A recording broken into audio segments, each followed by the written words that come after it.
And then we'll have Dr. Ho introduce himself. I'm Victoria Tseng. Most of you know me. I am the president of the Taiwanese American Citizens League, San Francisco chapter, which is bringing this group, the Young Ambassadors Overseas Election Observation Tour, together.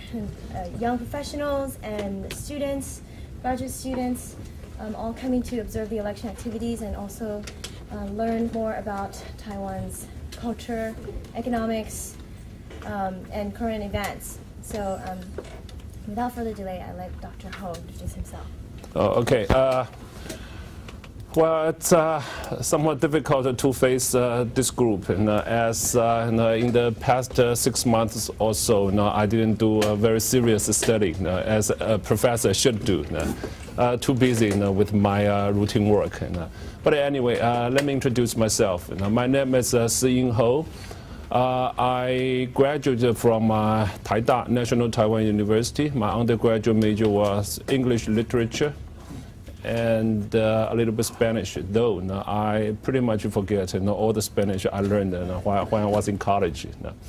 I graduated in 1978, and then in 1981 I went to University of California, Santa Barbara. Yeah, right. So who is ever remotely related to that school? All right, UCSB? UCSB? Okay. I went there, I studied political science with a special emphasis on economics. So I think I'm a half-baked political scientist and economist as well. In that school, in that school, we had this bumper sticker, I remember, and it says sunshine, sand, surf, school, in that order. So you can pass judgment on my scholarship later on based on that. And last year I went back to UCSB. Again, that bumper sticker has two more S's, shopping and sex, all before school. I specialize in international political economy and number crunching. Thus, I'm going to show you, I'm going to use all this low-tech transparencies to conduct my talk here today. In 1986, I graduated in 1986 with a PhD degree, and then I moved back to Taiwan immediately, largely because in my first interview in an American university, I asked the old professor, that was a very long interview. At the end of it, I asked a professor how much time I should spend in my research. Well, he took a look at me, a very serious look. I can tell you that. And then he said, well, young man, I guess you have to pay 100% of your time to your research, another 100% in your teaching, yet another 100% in community service. Well, I calculated that was amounting to 300%. I said, okay, thanks. So the next day, I came back to Taiwan, got recruited by the Academia Sinica, Taiwan's highest research. This is a part of the modern day life. Sorry about that. Sorry, just a second. Let me turn it off. I was recruited by Academia Sinica, and after having some quite nice nap in that very ivory tower, I decided to move to Chengchi University. Chengchi University used to be KMT's party school, well, back since 1927, I guess. But then after it was moved to Taiwan, this party quotient was pretty much gone. So when I joined the National Chengchi University in 1987, early 1997, I joined the Faculty of Political Science, and ever since I had been there as a deadwood. Okay. Today, I'm going to talk about Taiwan's politics. You're here for observing the election, so let me introduce some basic dynamics in this particular election. And you could see a lot of fierce debate and a lot of emotions and passions flowing around. But I can assure you that the next day, the day after, which is March 21st, everything will be back to normal. This, in that regard, I think is a very mature democracy. There's no question in my mind. Actually, I was talking to Dr. Szu-Yin, and I said, I feel pretty relaxed. Over there, these youngsters know who you are. Well, I think he's a member of American Academy of whatever. As long as it's an American Academy, it definitely he or she must be well established. Oh yes, American Board of Internal Medicine, American Board of Geriatric Medicine, American Board of Critical Care Medicine. So well established. And I just talked to Dr. Xie before you're coming in, and I said that in that regard, in the day after, life will be back to normal. So much for the election. Okay, I'll group my talk into 3 topics. One is the current situation, the current standing of the political parties. And 2, I want to discuss one of the major themes in this campaign, that is identity of Taiwanese. And the 3rd, I'm going to talk about another major theme, that is the governance. And 4, I'm going to talk about what would be our relationship with China, the People's Republic, and how should we view this relationship in terms of in terms of classical international politics, most like in particular in terms of plenty and the power. As you know, each sovereign country, each nation state would have to pursue these 2 objectives, sometimes conflicting objectives. Okay. But before I start, let me say this. Let me tell you one thing, and that can give you some perspective regarding what I will be talking. Now, there are 3 guys who are very good friends. One engineer, one doctor, well, surgeon, I should say, not internal medicine doctor. And one politician. They are very good friends. So one day, after dinner, they go to a bar and they chat. And after several rounds of drink, they begin to boast their careers. And ultimately, they want to decide whose profession is the oldest. So the engineer says, "Oh, my profession definitely is the oldest in the world." The other 2 guys ask, "How is that?" He said, "It's easy. Well, when there was a huge flood, the God ordered my ancestor to build a Noah's Ark. And were it not my ancestor, were it not for my my engineer ancestor, then there won't be any mankind." And then the doctor, thinks, if the engineering is the oldest profession in the world, then medicine should be the one. And he ventures to say, okay, my profession should be the oldest. And of course, he gives a very good reason. God created man out of a rib from Eva. And it's my ancestor, the operation for God. So we have mankind. And the politician, begins to get very nervous. Immediately, he thinks up something. The politician says, you guys are definitely wrong. My profession is the oldest. And how so? The other 2 guys ask. The politician says that. Out of chaos, in Bible, it says, out of chaos, there creates God. And you have to know who made the world a chaos in the first place. It has to be politicians, of course. So And then there's another story. A guy is. How many of you are from? Many of you are from San Francisco, right? Victoria, right? Okay. You all went to Napa before, and did you play this balloon? Right on the balloon, sport balloon. They're not. No. Okay. Anyway, now there's this guy who rides an air balloon, taking a good look at the beautiful Napa Valley, and all of a sudden the balloon is out of order. It precipitates and then stops. And he is some 30 feet above the ground level, and he really cannot move anywhere. And he is waiting and waiting until someone over there behind the camera comes over. And he says, "Hey, guy, down there, where am I? Please tell me." And the guy down there, takes a look at him and measures. He says, the guy down there says that you are 30 feet above the ground level. And the guy up there is very upset.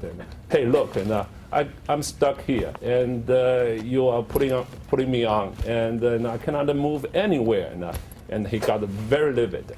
So he scolds the one down there and says, "You must be a reporter." And the guy down there asks, "Oh, yes, I'm a reporter. How do you know that?"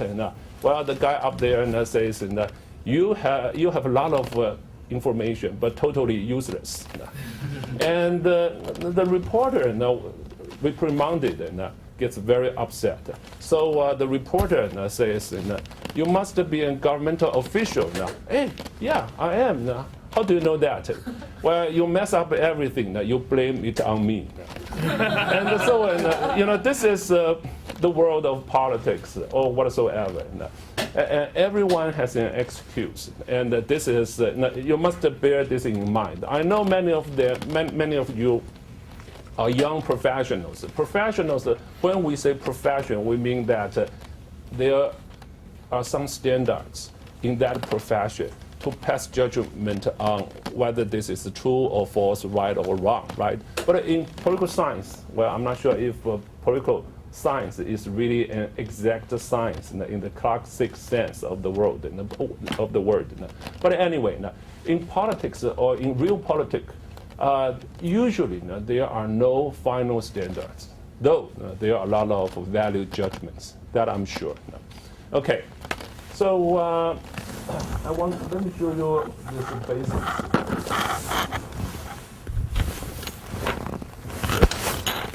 We want to know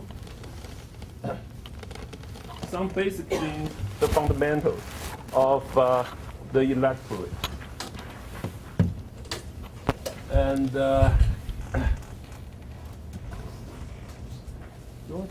can we turn off the light here? The first row of the light. Can you see it okay in the back? Okay. Very frequently we say that the north is bluish and the south greenish. And this shows you the basic stuff here.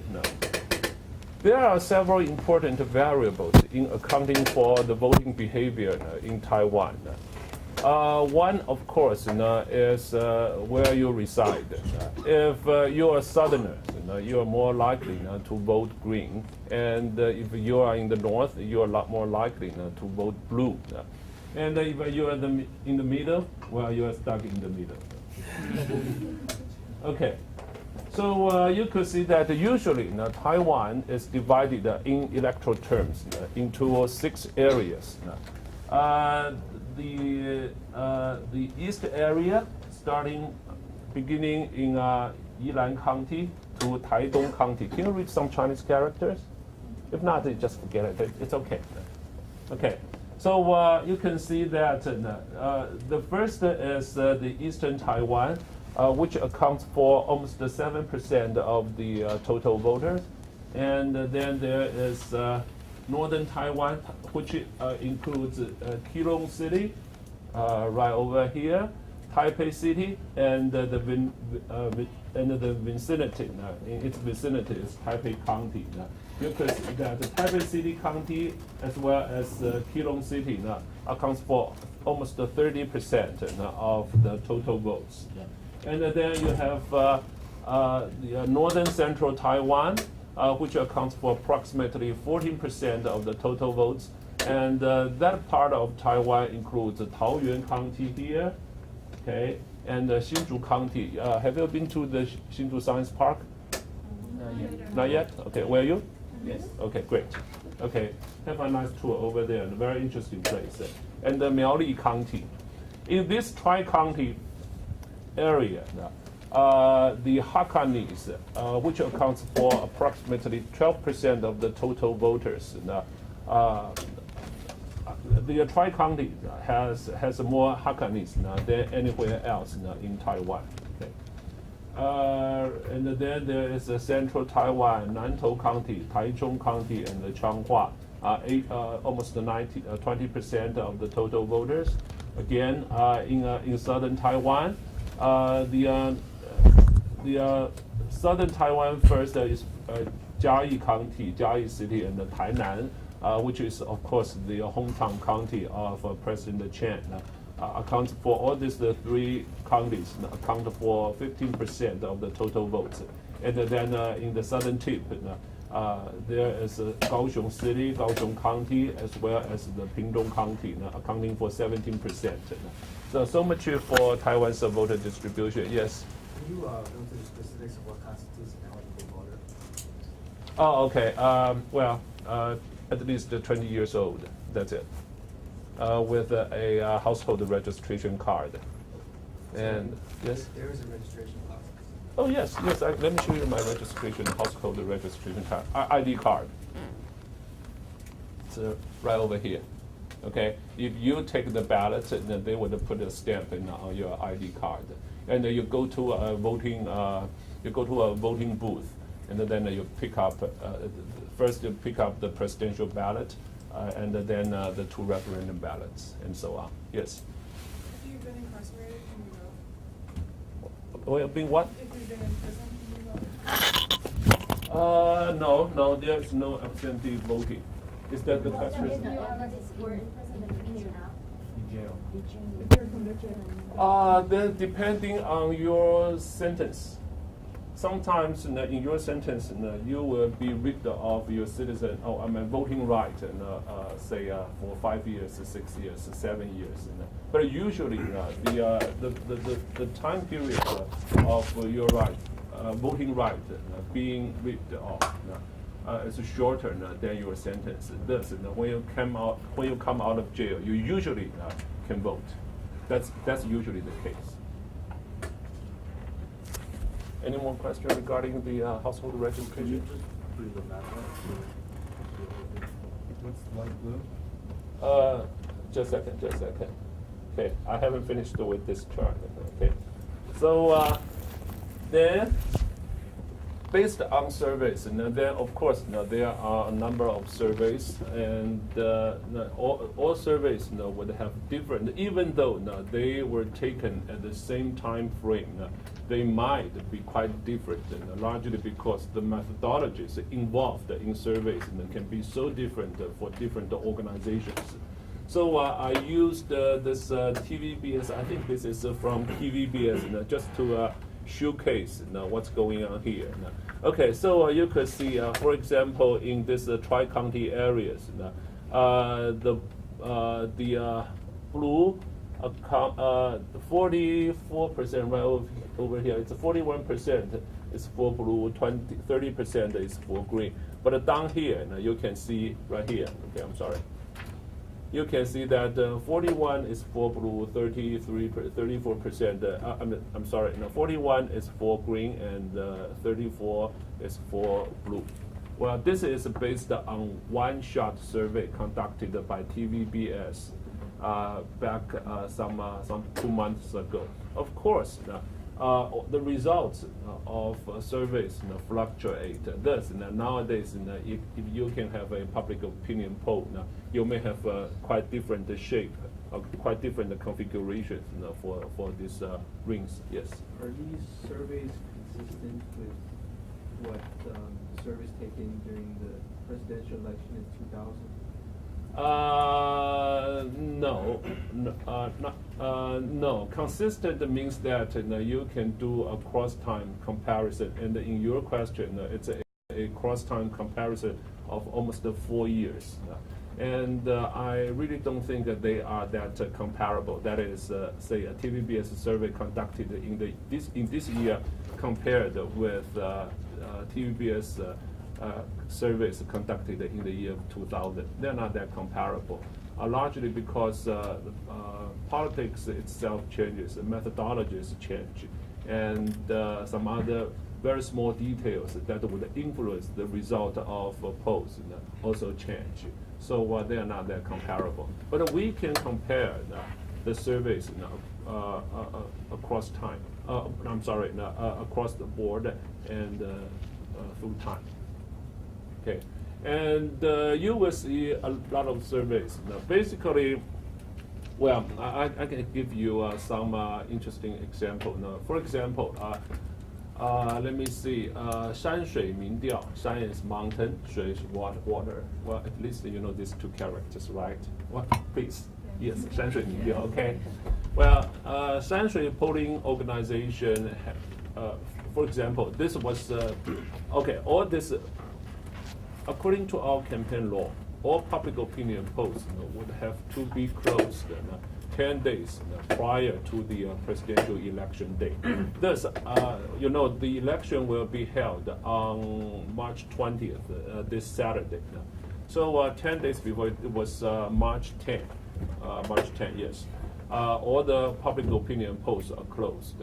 And you would ask why in the United States there wasn't such a regulation, but here people tend to temper public opinion polls to rally your supporters or to discourage supporters from the other party for the other party.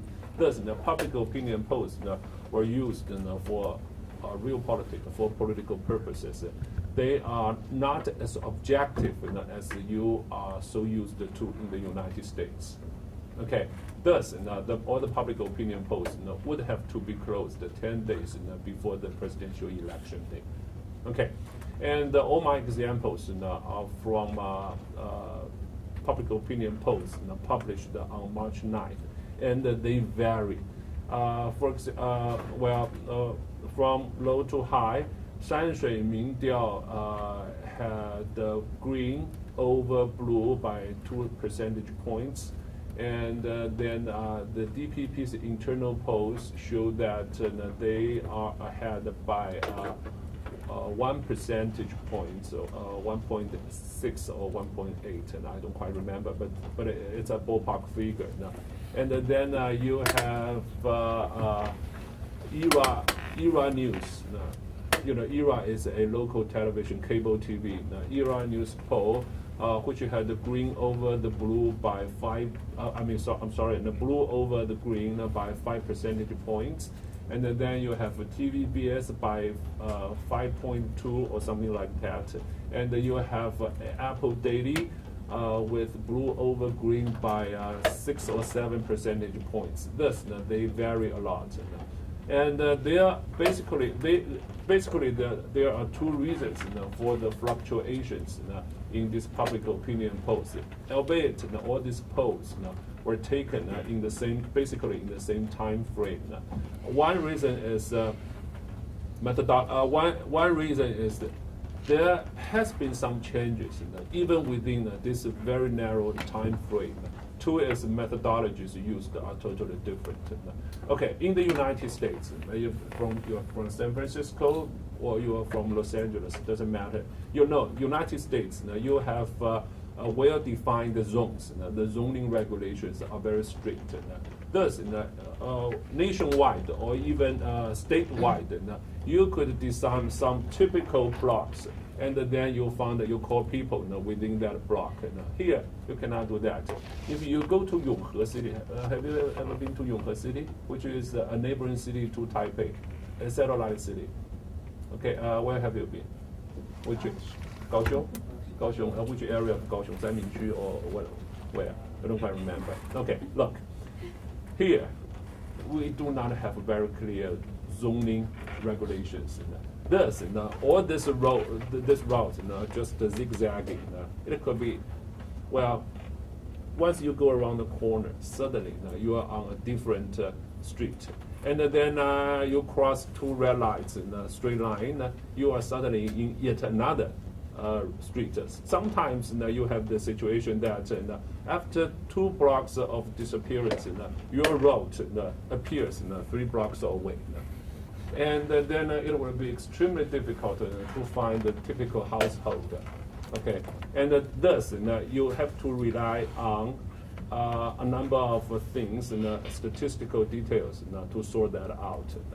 That's one thing. Another thing is this: cell phones are so popular here, and but it would be impossible to reach people with cell phones. Too expensive, way too expensive. Right now, to my knowledge, each person in Taiwan has 2.1 cell phones. Well, my one for each year? I don't know, but I know I'm pretty sure that my students, a male student told me that he has 4. And I kidded him, well, how many girlfriends do you have? Well, sir, you got it right. And I got 2. So I always have to remember which phone number is for which girl. And well, thus, what can I say? I'm their professor, but I definitely never taught them like that. But anyway, that's not the point. And the point is that how can you reach people with 2.1 cell phones? So the best as poster, the best the posters can do is to use a home phone, the cell phones, and calling people from 6 p.m. to 10 p.m. That is usually the time frame for polling, for telephone interviews. And in these telephone interviews, sometimes the youths, the young, are usually, most of the time, the young are underrepresented, largely because they are not home. The oldsters are underrepresented because they have already gone bad. And the majority of them would be a 2-person household. And that would be very important for the accuracy. How many persons are in a particular household is very important for the accuracy of your post. I'll give you one example. Okay, for example, my teenage daughter is always the one who just sits beside the telephone. So once the telephone rings, she would always be the first one to pick up the receiver. And then one day, I know that was a political poster, and from her response to the one at the other end of the receiver. So presumably, the interviewer asked my daughter, well, are you for blue or for green? Well, my daughter says, well, I'm for blue. And then I think she was tapped as one blue voter. But actually, my daughter is only 17 or 16 years old. She cannot vote. But in that poll, I'm sure a young lady, well, in my household, is dubbed as a blue supporter, for example. Okay, that will be one example. Another is this. Because I'm a consultant to Election Studies Center of my university, National Chenchi University. And the Election Studies Center is probably one of the best, probably is the best of its kind. All of us, well, we have several consultants, professors to that center, Election Studies Center. 3 of them hold PhD from University of Michigan. Or anyone from that school? No? No? Okay. Western School. Okay. Sunshine Center served by school. Okay. And University of Michigan is famous for its statistical methodologies, especially when it comes to polling or telephone interviews. And we follow strictly University of Michigan methodology over there, but we still encounter problems of this kind. So one day, my student, a male student, called, okay, and then obviously it's the host and the man in that household picked up the phone. Well, excuse me, sir, can I talk to your wife? 5-second silence. Where are you? How are you relating to my wife? So where did you meet her? Blah, blah, blah. And my students said, no, we are conducting this whole thing for my professor regarding your voting intention. Okay, then ask me, no, we can't, because we must control for household effect, because I cannot always call the household with a teenager, a girl picking up the phone, right? So we have to control for the household effect. We have to rotate the one who picks up the phone, right? Okay. So happens that the wife of that household had to answer the phone. So we said, no. My student said, no. We have to talk to your wife. No, you talk to me. We have to talk to your wife. Look, my wife always listens to me. If I tell her to vote for Mr. X, she will not vote for Mr. Y. Can we take this telephone interview? No. Largely because given this chauvinistic husband, the wife, once into the voting booth, she would probably vote for Mr. Y rather than Mr. X as instructed. So that telephone interview won't be very accurate. That's one thing. And then there is another story regarding face-to-face interview. The face-to-face interview can be quite accurate, but we still have some problems over there. Again, we follow very strict methodologies. So again, this young man, Charles, Charles is very handsome. So I sent Charles to a area in Taiwan, which is over there. 5 minutes of taxi driving, you would see the red light area in Taipei. You know what red light area in Amsterdam, Holland? They have this red light area, right? A lot of small houses in Texas prairie. Okay, and then I sent this young man, my student, over there, and this is the real story. And then he immediately he comes back, and I said, "What's happening, Charles?" And Charles would say, "Well, the ladies in those houses would give me free treatment, so I really have to run." And my student really ran back. So I said, "Oh my goodness, this is a terrible thing." So I sent someone stronger. Well, sturdy, just finished his military service. And the macho guy, who's the macho guy? Okay, the macho guy, yeah. What's your first name? James. Oh, James. James is quite macho. Okay, we sent James. And James knocked down the door. And then the guards, well, we have a lot of 保镖, you know 保镖, right? Guards, not security guards. Bodyguard type guards. Okay, well. Slides open the very small window in that small door. In that door. Okay, where are you? Oh, this is James X, and I'm doing professor. I'm doing a polling for my professor. And then immediately, are you familiar with the 3-letter word in Taiwanese? No, you don't. Well, it's basically a 4-letter word in English, right? F. You must be someone for the KMT. That was in the 90s. Someone from the KMT. You must be a KMT spy. And being macho, James responded. Really, this is a real story. F back. You are this. You are the spy. And then immediately, the bodyguard, I think it's basically against opened up the door. You come in, James. And James was macho. And then, young man, you sit down. I want to talk to you. And then after, 10 minutes of talking, in face-to-face interview, you must, in face-to-face interview, you are basically building a social situation between you and the interviewee, right? So James obviously was very good at building this interaction. So at the end of the conversation, the guest said, James, you're great. If you want to run election, the 20 votes in this house will vote for you. Well, they got 20 prostitutes, basically. And then a lot of interesting stories. But you see, the methodologies would matter in the social occasion built between James and the guest, and so on and so forth. And thus, the methodology, since the methodologies are quite different, the results can be quite different.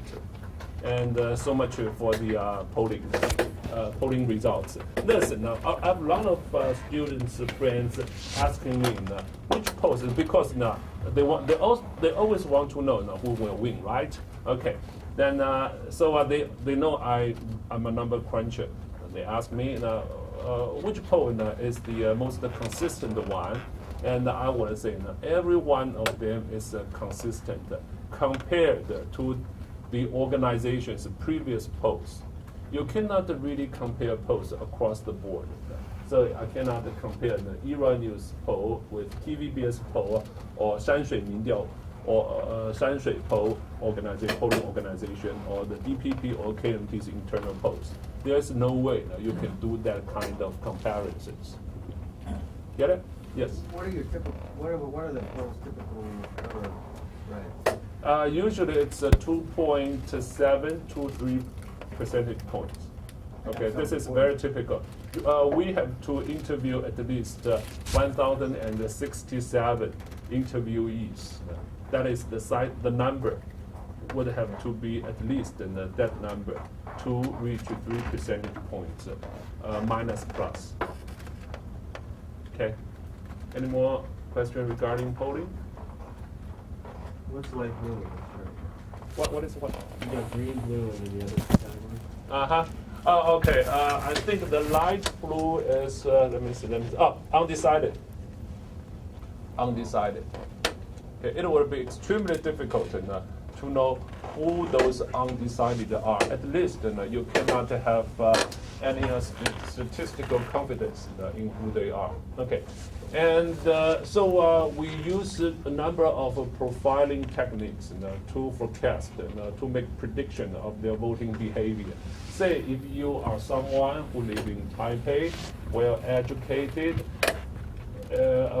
manners, blah blah blah. That even though you do not show your voting intention to the poster, he can still project that you would vote for blue. And then again, you can have you may live in Taipei in certain area which has which in its political history is green. There you can project that person, even though live in Taipei and so on and so forth, you can still project him or her to be a green supporter. So we have this profiling technique, and United States now has a number of profiling techniques to forecast who is likely to be the terrorist. That stuff. Yeah. Does someone track the actual voting? For example, in the U.S., we actually know who voted for who in the last election. Oh, really? I couldn't believe that. Yeah, you wouldn't know. So you That will be against the secret vote. right. So you only know what percentage of Democrats turn out to vote, Right. and what percentage of Yeah. Republicans. So what I'm asking is, what are the data collection that's done by the Bureau of Elections over here? Let me see. Well, we just have the aggregate numbers without any cross-tabulation with, say, partisanship, the Democrats or the Republicans. Here, it's DPP and the KMT. We do not have that kind of information. But Election Study Center and the various polling organizations have their data set that would include that variables. So they would know what percentage, say, KMT supporters would vote for the DPP this time. Then we have that. We have those persons with yes. That's a statistic, isn't it? Yeah, that's statistics. It's not an actual. No. You cannot have an actual thing. Not, well, we have 23 million people. X number of people voted for DPP party. Yeah. X number of people voted for KMT. Yeah. Down to what level does that go? Like, can I tell you? Oh, okay. You can. Okay. Well, we can go to the Li, which is the lowest administrative unit in Taiwan. How many people is that? Usually well, a couple of thousand, depending on whether a village sometimes several hundred, and it can be several thousand. It depends. So it's like whether you are in the urban area or in the countryside. So it's like a precinct in the U.S. More or less, ward, smaller than precinct. It's a ward. It's a ward. Yeah. My question, I don't know how you address this, that you raised earlier about the difficulty in statistical analysis for election is the idea that the zones were not very well thought out. No. And in U.S., it was mandated in the Constitution that every 10 years there's a census, and the idea is to use withdraw conversion districts.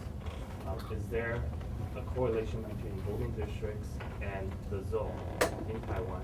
That's what I also second is that whether or not there's a procedure like a census that actually changes or adjusts in the movement district? No. The answer to your second question is no.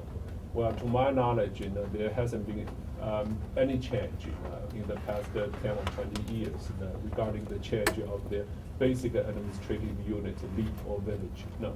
No, but are they correspond to voting districts, like each league? Oh, yeah, there are administrative zones, but in U.S., but they do not always correspond to voting districts. Yeah, I answer your question, and that is somewhat related to your first question. The thing is this, okay, let me put it this simple, and of course I'm only 1/10 done. This is only my first graph. Okay, this is the thing. Election Study Center of my university collects all data, hard data regard to the level of lead. Thus, it could use the cumulative effect of this data set to project if someone from that particular league really didn't respond to the interviews, and then the election study center could make projection out of this 20 years of historical data. Okay, this is what I so far for the statistics. Okay, let me move on. And then again, this was done by TVBS, I think, and way back. And of course, this may not represent the situation right now. Okay, and you could see that the youngsters. Okay, for those who are aged 20 to 24. They account for 12% of the total electorate. Then the next bracket would be 25 to 29, accounting for another 12%. This young voters defined as those who are below 30 account for 1/4 of the total votes. And then you could see then the next bracket is 30 to 39, which of course is a 10-year bracket, 22.5, then another 22%. Then for 50 to 59, 14, and then 60, 17.5. And of course, now this was done 2 or 3 months ago. Now, when the DPP was quite mild in the referendum issue with the United States, and you could see this reflection of situation then, not now. And any question regarding this? But generally speaking, young voters are more attracted to the DPP, and they are more established. The middle age would be more attracted to the KMT. Any question regarding this age distribution? No? Okay, I'll move on.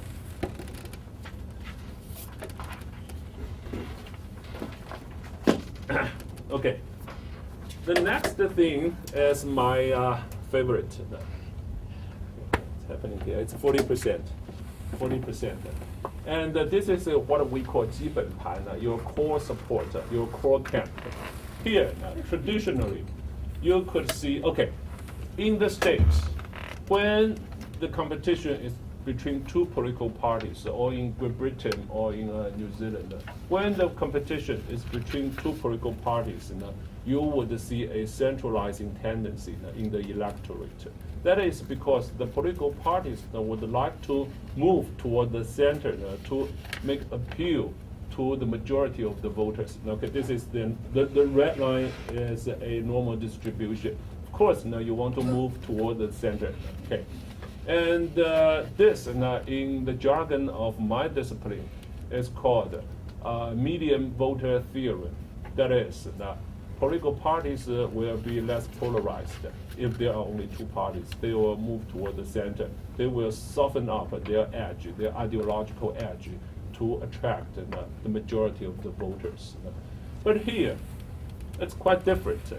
We actually have a bimodal distribution for the real electorate.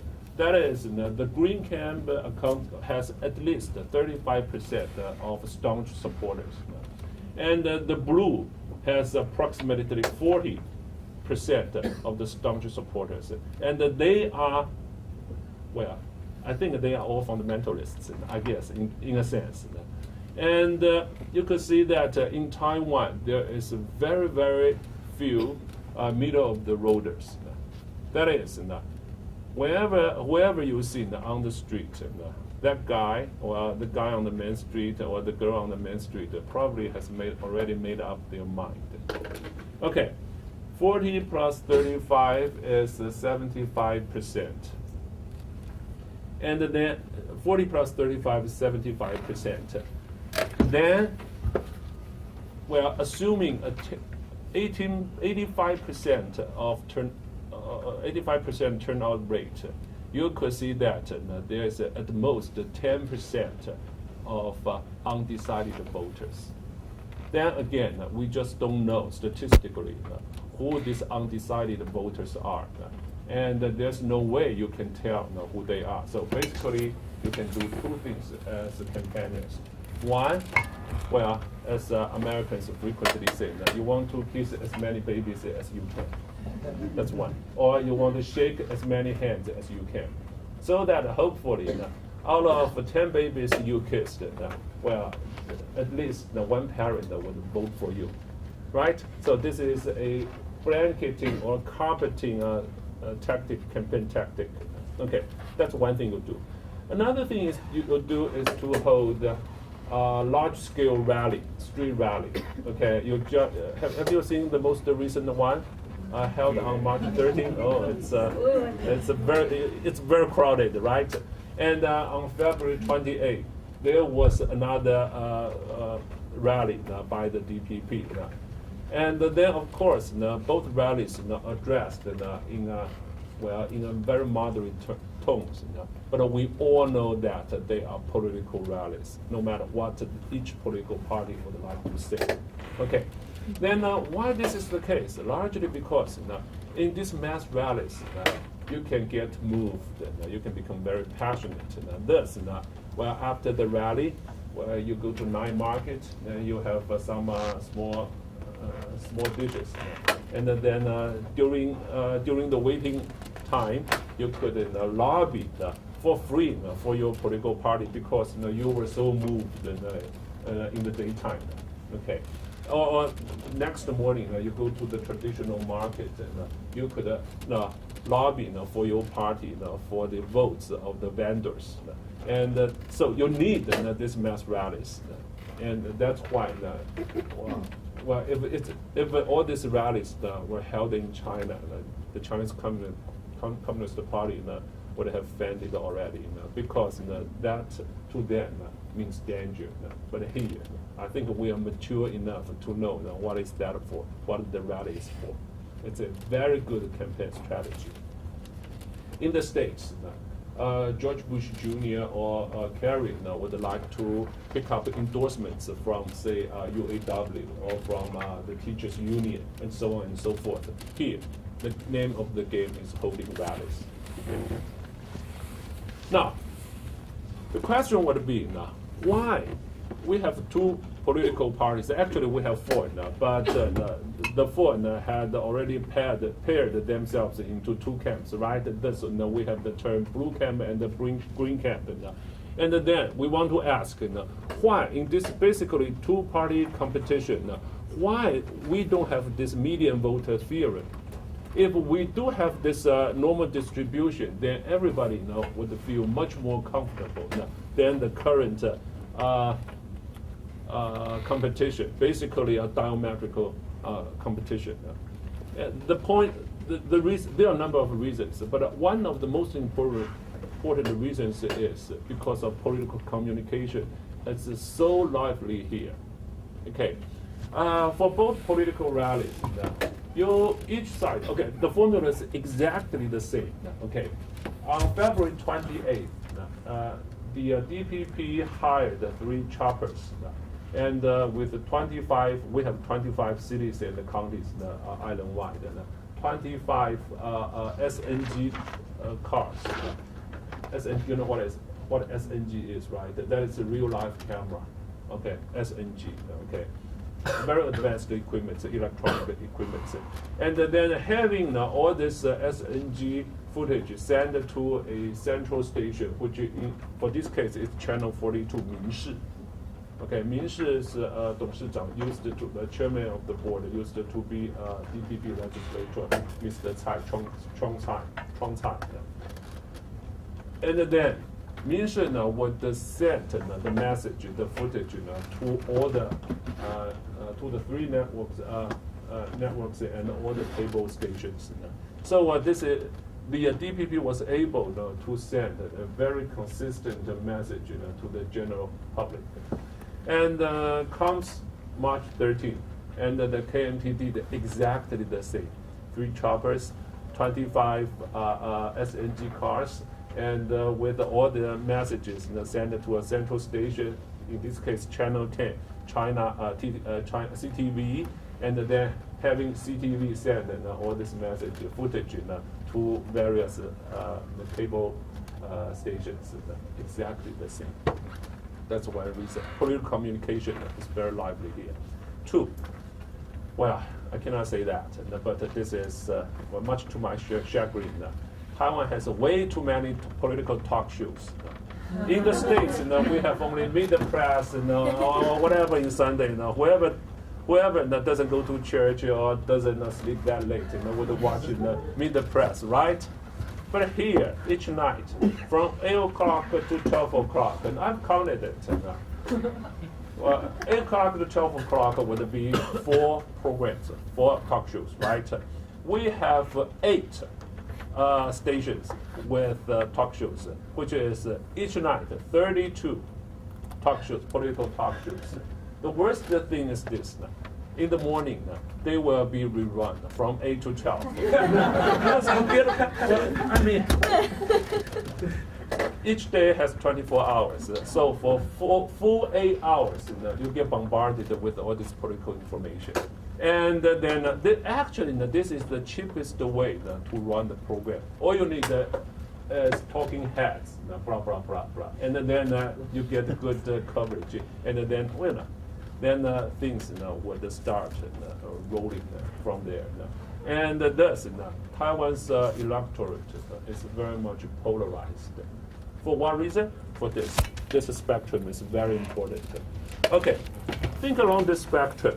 Okay, and they extend the spectrum out to the direction here, and you can see that at this end is immediate de jure independence, Republic of Taiwan, and which is basically advocated by Taiwan Solidarity Union, which is now having spiritual leader in former President Lee. And then next to it would be the DPP's position along this on this spectrum. And the DPP's official position is based on its party resolution on Taiwan's future, which was passed in early 90s. Basically, it says Taiwan is already a sovereign country. Only its current name is ROC. and of course, which would appeal to people here, because it is leaning. This formula is leaning toward the de jure independence. And then at this end would be extended over here, and you can imagine a normal distribution would be the PRC's position of one China principle.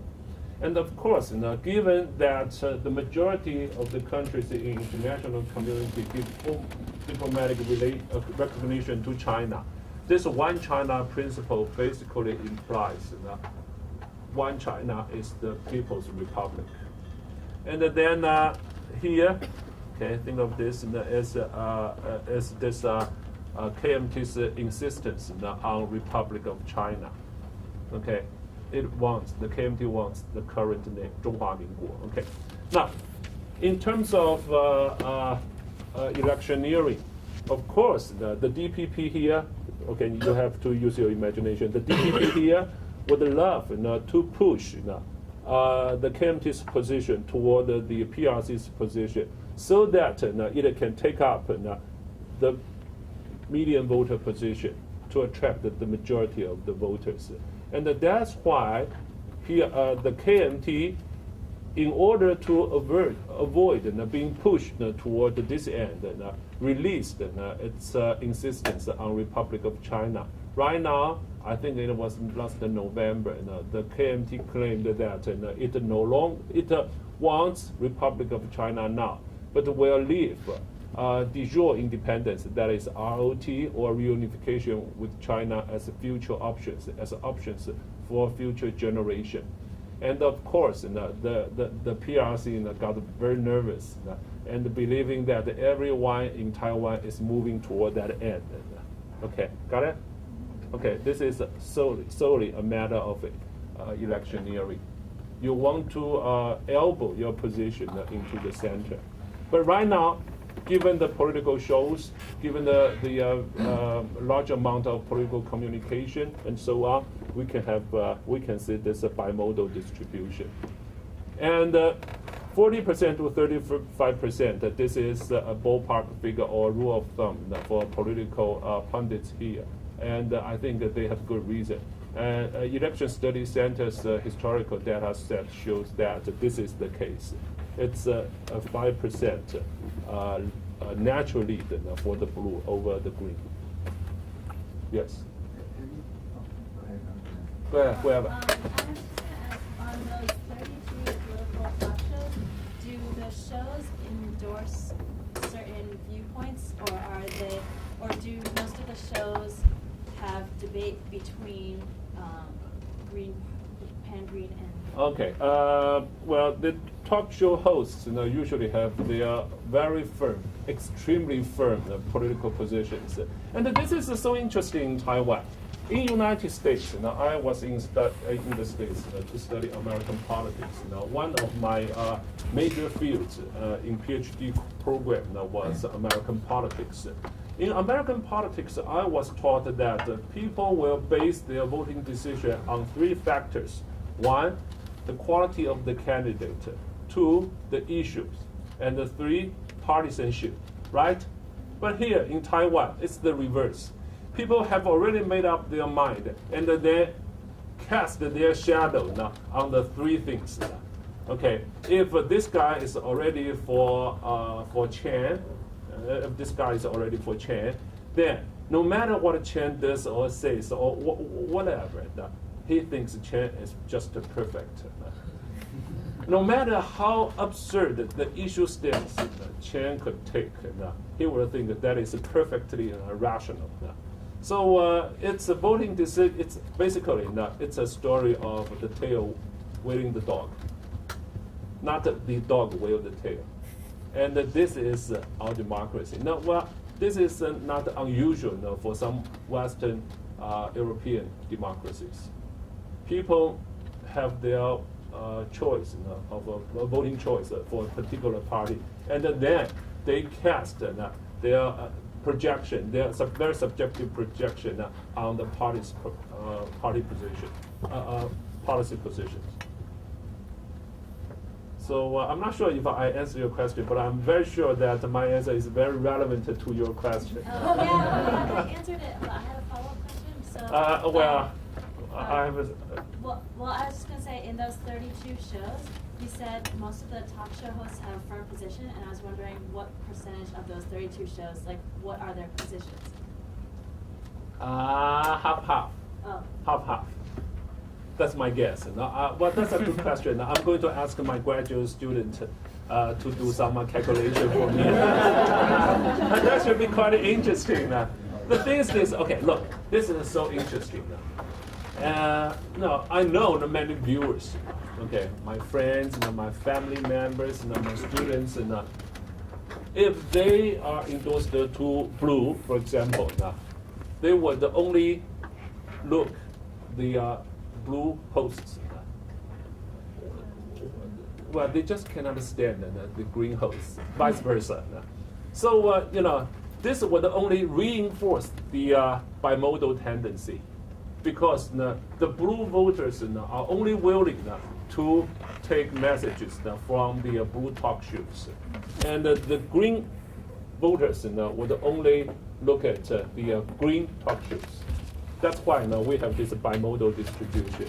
Politics looks very competitive, looks very fierce, and sometimes to the point of quite uncomfortable to a political scientist like me.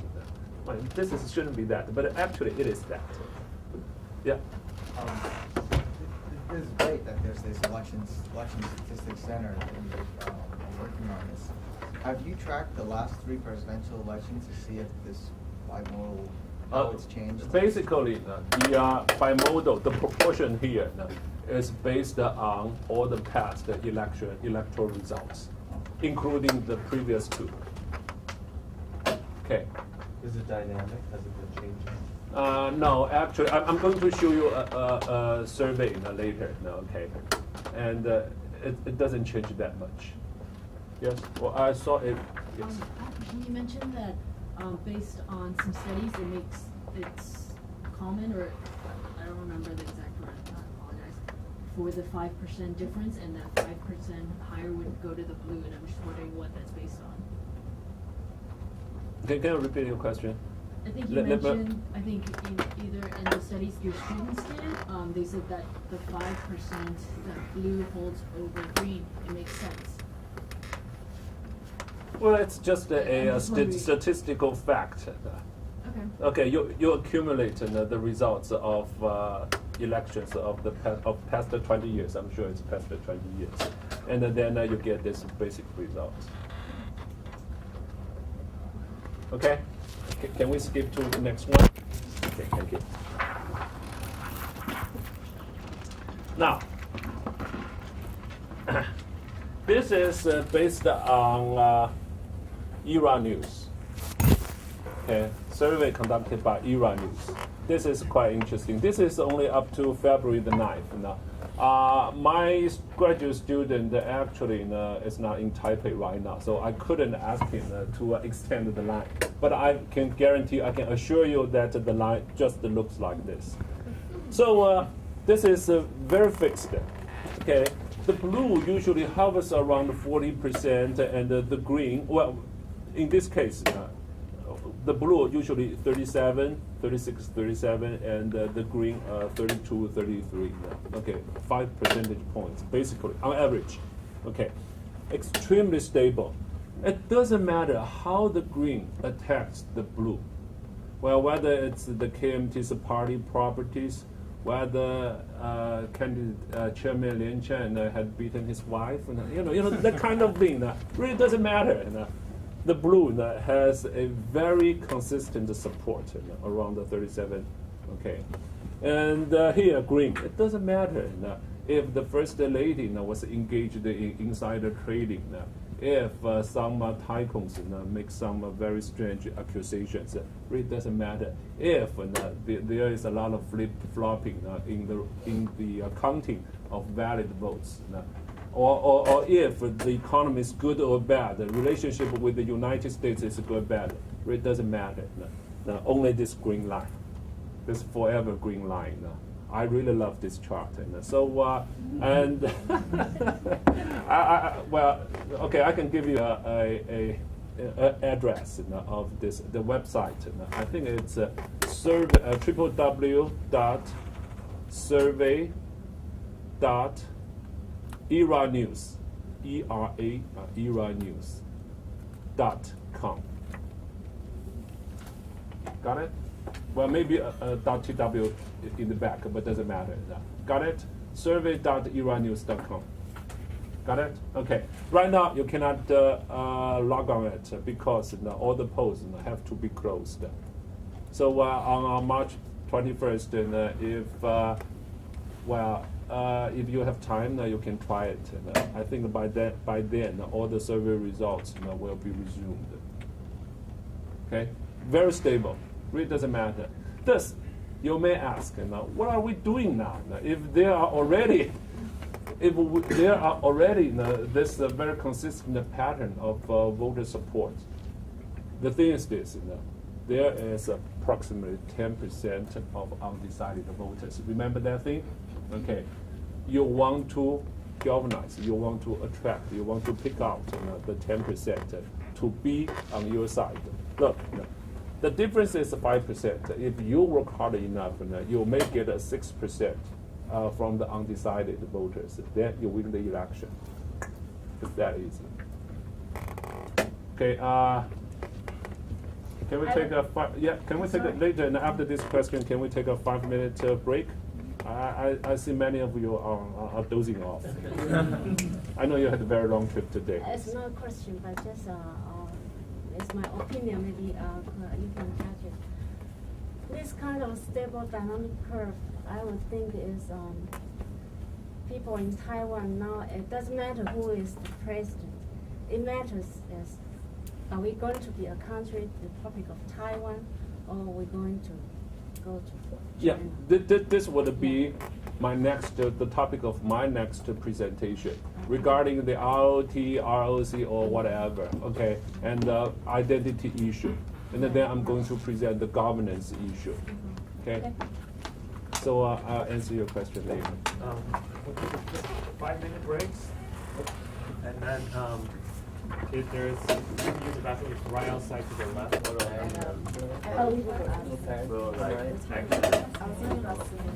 But you can also do, you can do it.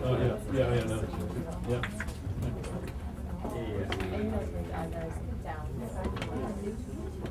Anthony Down's 1957 Economic Theory of Democracy. That one? Obviously, I know. Yes. Yes, actually, some of my presentation is actually based on those findings. Oh yeah, that was basically his dissertation. And then in 1967, he wrote another piece, Inside Bureaucracy. And he got 2 books only in his whole academic life. And but both books are very good. So he's doing well. It's interesting that the talk shows are somewhat reflective of the voting population, because it seems like at least in the U.S. that there is No. Look, United States has over 200 years of democracy, starting from 1787, let's say, the year when the Constitution was established, right? Right now it's over 200 years. We have how many years? 14, 15? Who knows? Who cares? The point is this: a democracy needs time to mature, and you just cannot get mature overnight. So we have to be very patient, one way or the other. Yeah, of course, during the maturing process, you can use debates, various debates of a variety of ideological inklings. Then pretty much on March 21st, everything will go back to normal. That's what we do. And if I have time, I'll tell you how to buy votes and then this and that. But I probably won't have time. That's very interesting. Why do you think? Oh, you can Yes, go ahead. Go ahead. I I'm just very curious as to why you're using TVBS in the ERA surveys in general. Okay. It's just because, like, I mean, I'm under the... They're most accessible through websites. Oh, I okay. can grab other things, Okay. and then I have to do all this correction myself and to make some statistical corrections. And for them, they're more accessible. Okay. That's it. Okay. There are no other All reasons. right. I was just, under the assumption that all these stations just had their political Oh yes, biases, yes, obviously, obviously, no yeah. question about that. I'm not denying that. Did I? No. No, actually, no, I alert you that. Very much That is, so. all the newspapers and talk shows and have their political stance. That's it. So you have to be very careful. But if you are already polarized, why bother? You just stick to your newspaper, your favorite newspaper. So you brainwash yourself numerous times, and that's what generally the people do here. The past decade up until this point. In 1996, you saw the missiles launched into the Taiwan Strait. In the year of 2000, you see a very stern face of Premier Zhu Rongji and so on and so forth. Thus, you could see that Taiwanese are not terribly satisfied with the current situation. Thus, an increase in Taiwanese only identity. Okay. Is this poll taken for people that are same as voters 20 years? Oh yes, definitely. 20 years and up? Yeah, definitely. Okay, and then let's take a look at the party identification, which can be a reflection of this is somewhat crowded, which can be a reflection of the previous two charts. The red line here is no response. You can see that 40% of the people simply do not have any party ID. The blue line is for, of course, the blue camp, the KMT, which accounted for 35% of total voters in '92, and then dropped to 21%. The KMT partisanship reached its nadir point at 15.5 in the year of 2000, and that is so obvious because it lost the presidency. And then since then it had bounced back. And for the green, the green is the DPP. The green started from 2.7 to 25.1. And this orange line is for the PFP, James Song's party, starting at 6.3 in the year of 2000. Of course, we know that PFP was formed for James Song's presidential bid in the year of 2000, and now it has 11.2%. So all in all, you can see that a quarter of the people are identified with the DPP, and 1/3 of the people, that is 21% plus 11%, 1/3 of the people are identified with the blue camp. And then I think this very slim line down here is for the TSU down here. Is for the TSU, and they are pretty negligible, all below 2 percentage points. And again, you could see, the bimodal distribution of voters. You have 33% of the blue identifiers, and 27% of green identifiers. And then some people here would lean toward the blue, and some others would lean toward the green. And then again, you need, as I suggested, you need large-scale campaign rallies to find, to influence the uncommitted content in this red line. Well, oh, new party. There's this new party, yes. But then the new party fizzled, so I didn't talk about that. Really? Is Okay. there a party called United States 51st State Party? Well, that party exists among. No, there's no such party, but we do have a communist party here. Well, actually, now we have 87 political parties here. And many of them were founded because they want to evade taxes. That's good business. Okay? Now, okay, what I have here. And this is it. Okay, now, this lady asked the question. The question really is we should have a country here. Now, this is really a very nebulous point. And usually the debate would end up in nowhere if not in fist fights. Largely because many people simply cannot agree on what that new country should be. Of course, if you are for ROT, then the position is clear, is crystal clear. But if you want to couch the debates in terms of status quo, then you are in a huge, thick gray area. For example, I will say, okay, the DPP has this official position, as I suggested, as I said earlier. That is, Taiwan is already a sovereign state. Its current name is ROC.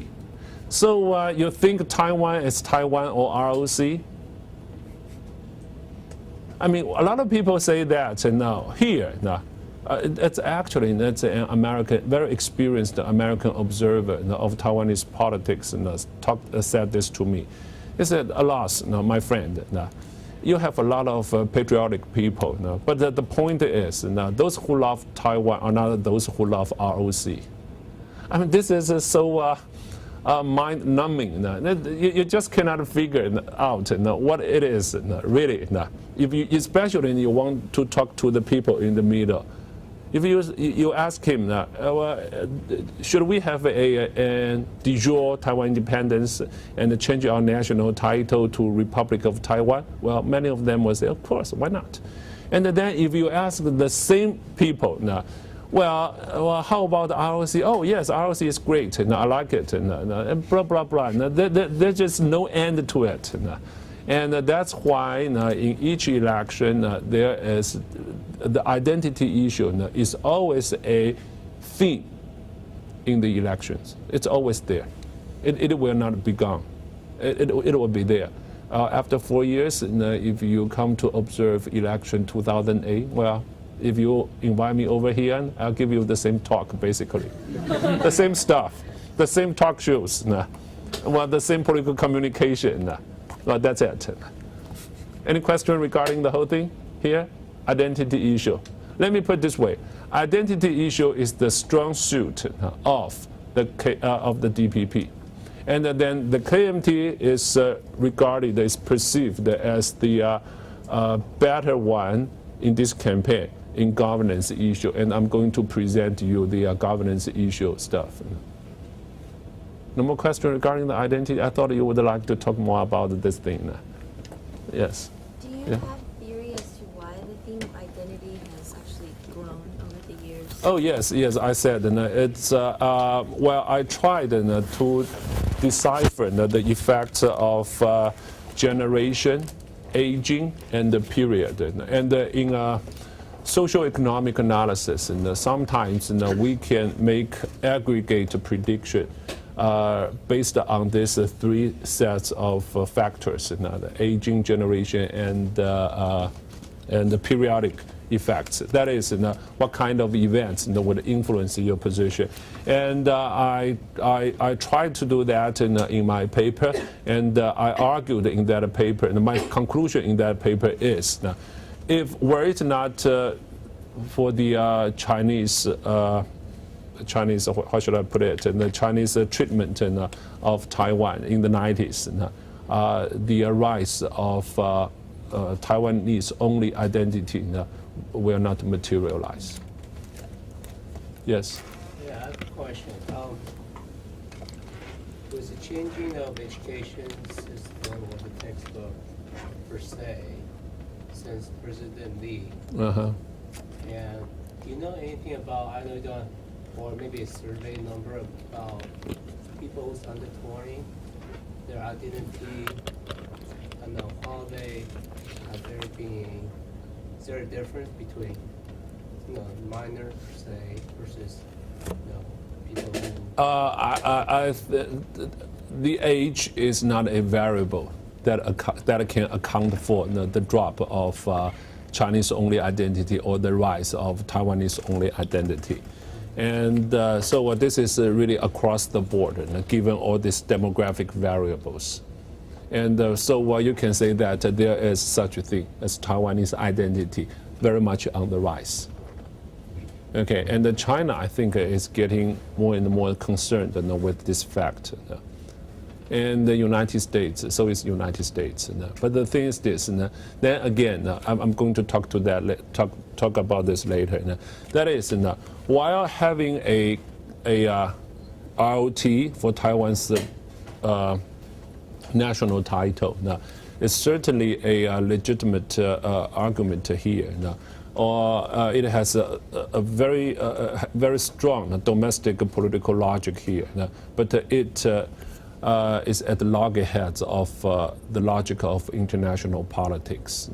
And then I'm not saying that which logic is the right one, because in politics there's well, we have journalists and the government officials, and we have politicians, engineers, doctors, and I mean there's nothing right or wrong. And when it comes to international politics, power counts, and it counts a lot. Of course, you can make a lot of moral arguments, but I'm afraid that the moral arguments will usually fall into deaf ears. If we are in a very integrated community like the one in EU, then moral arguments may suffice. But very unfortunately, in East Asia, we have only the traditional or classical power politics in international community, which of course had seen its first precedent in Vienna Congress of 1815. Power counts a lot. There are just two different logics. Of course, you can use a moral argument in the United States, but I just don't think Bush would buy a lot. Well, you would say, well, that is a little bit too pathetic, but this is the reality of international politics. I think we should move on. Okay, the governance issue. As I said, that the DPP is very strong in identity issue, and the referendum, ROT, Taiwanese identity, rising Taiwanese only identity, and you love Taiwan or not, and so on and so forth, are all bound together as an issue set or as an issue constellation.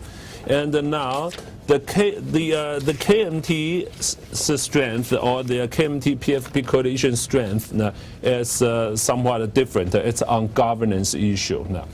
And here is the governance. This is the first thing, and you can see since the year of 2000, overseas Chinese and foreign investment has dwindled.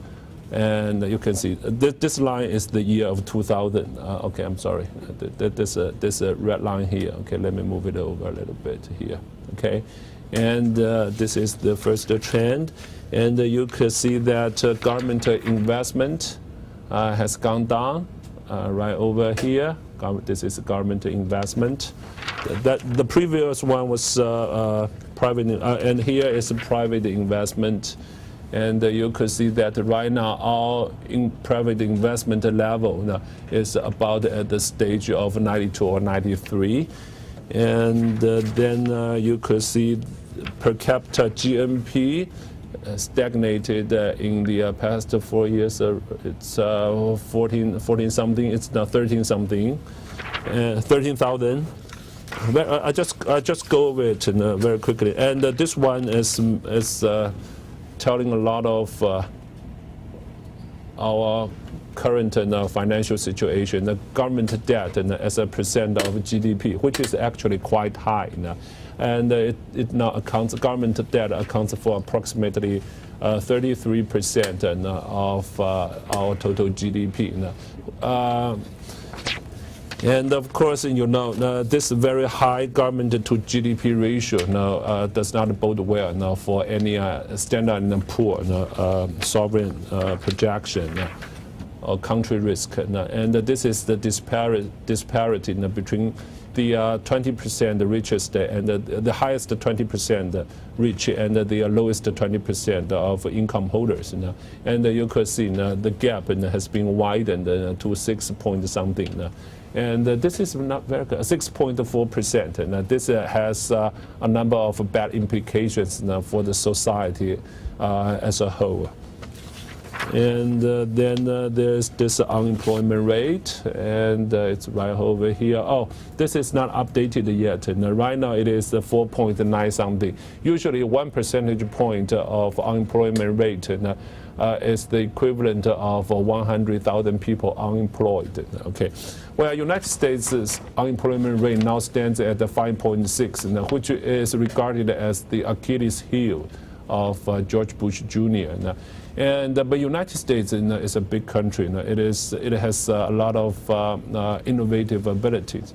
Thus, people can still find jobs. But here, our economy is quite small, relatively speaking, very small. And if you cannot find jobs, say in Taoyuan, you won't be able to find job in Miaoli. Well, in the States, if California sees losses of jobs, then people may be able to find jobs somewhere else, but definitely not in New Mexico. New Mexico is the poorest or the second poorest state in the States, right? The second. What is the poorest state in the Mississippi? Okay. Okay. And then crime rate here. Okay, it's per 10,000 people. Okay, and the crime rate on the rise because you do not have a good economy. Suicide rate, this one is very heartbreaking. Suicide rate, and then okay, and this is the. Okay, this matters a lot to me because this is the budget of education as a percentage of the GDP. And here it is. It peaked at 5.8, 6%, almost 6% of the GDP. That's a lot of money for educational programs. And right now it dropped to, okay, I'm sorry, I didn't have it this very clearly printed out. But I remember it's the 3.94. This is a huge drop. Meanwhile, the universities number rose from 50% to 139 now. During my days, Taiwan had only 23 universities, and with an entrance rate of 17.5%. And if you want to get into the university, you have to be 20% in my days. But nowadays, well, my little daughter is a fifth grader. Now, by the time she gets into the university, the entrance rate is 126%. That is, she can literally sit home without doing any reading or doing the math, and she can still go into a university. That I can assure you. And you can see. There is definitely a drop in educational quality, at least for the universities. And I believe this is something that would matter for Taiwan's long-term competitiveness. Yes? Is it really an educational drop, or is it just that there's a multiplicity of options now for a university? No, actually, it's the reverse. Actually, no, you don't have any that professional. I mean, you can, right now, no one really opts for vocational schools. In my days, when there was only 23 universities, many people would opt for vocational schools or some professional schools. But here, in this society, people believe university degree would be the most worthwhile one. Thus, all these vocational schools are upgraded to universities with very low quality research capability, and they are still universities. Thus, right now, people say that university graduates are nothing more than high school graduates in my days. Thus, my students a quarter of my students opted for graduate schools. So graduate school degree, graduate degrees, MA degree or MS degrees are the equivalent of university degrees for my days. So actually, we used to have a very strong vocational educational system modeled upon Japanese and German practices. But now we have very poor vocational schools right now. Everyone is a university graduate. And then of course, the principle of supply and the demand would start to play. Okay? Question? This is so much for the governance issue. Thus, the Blue Camp claims that if President Chen is replaced, they can do better in governance. Please then answer your question in a very direct way.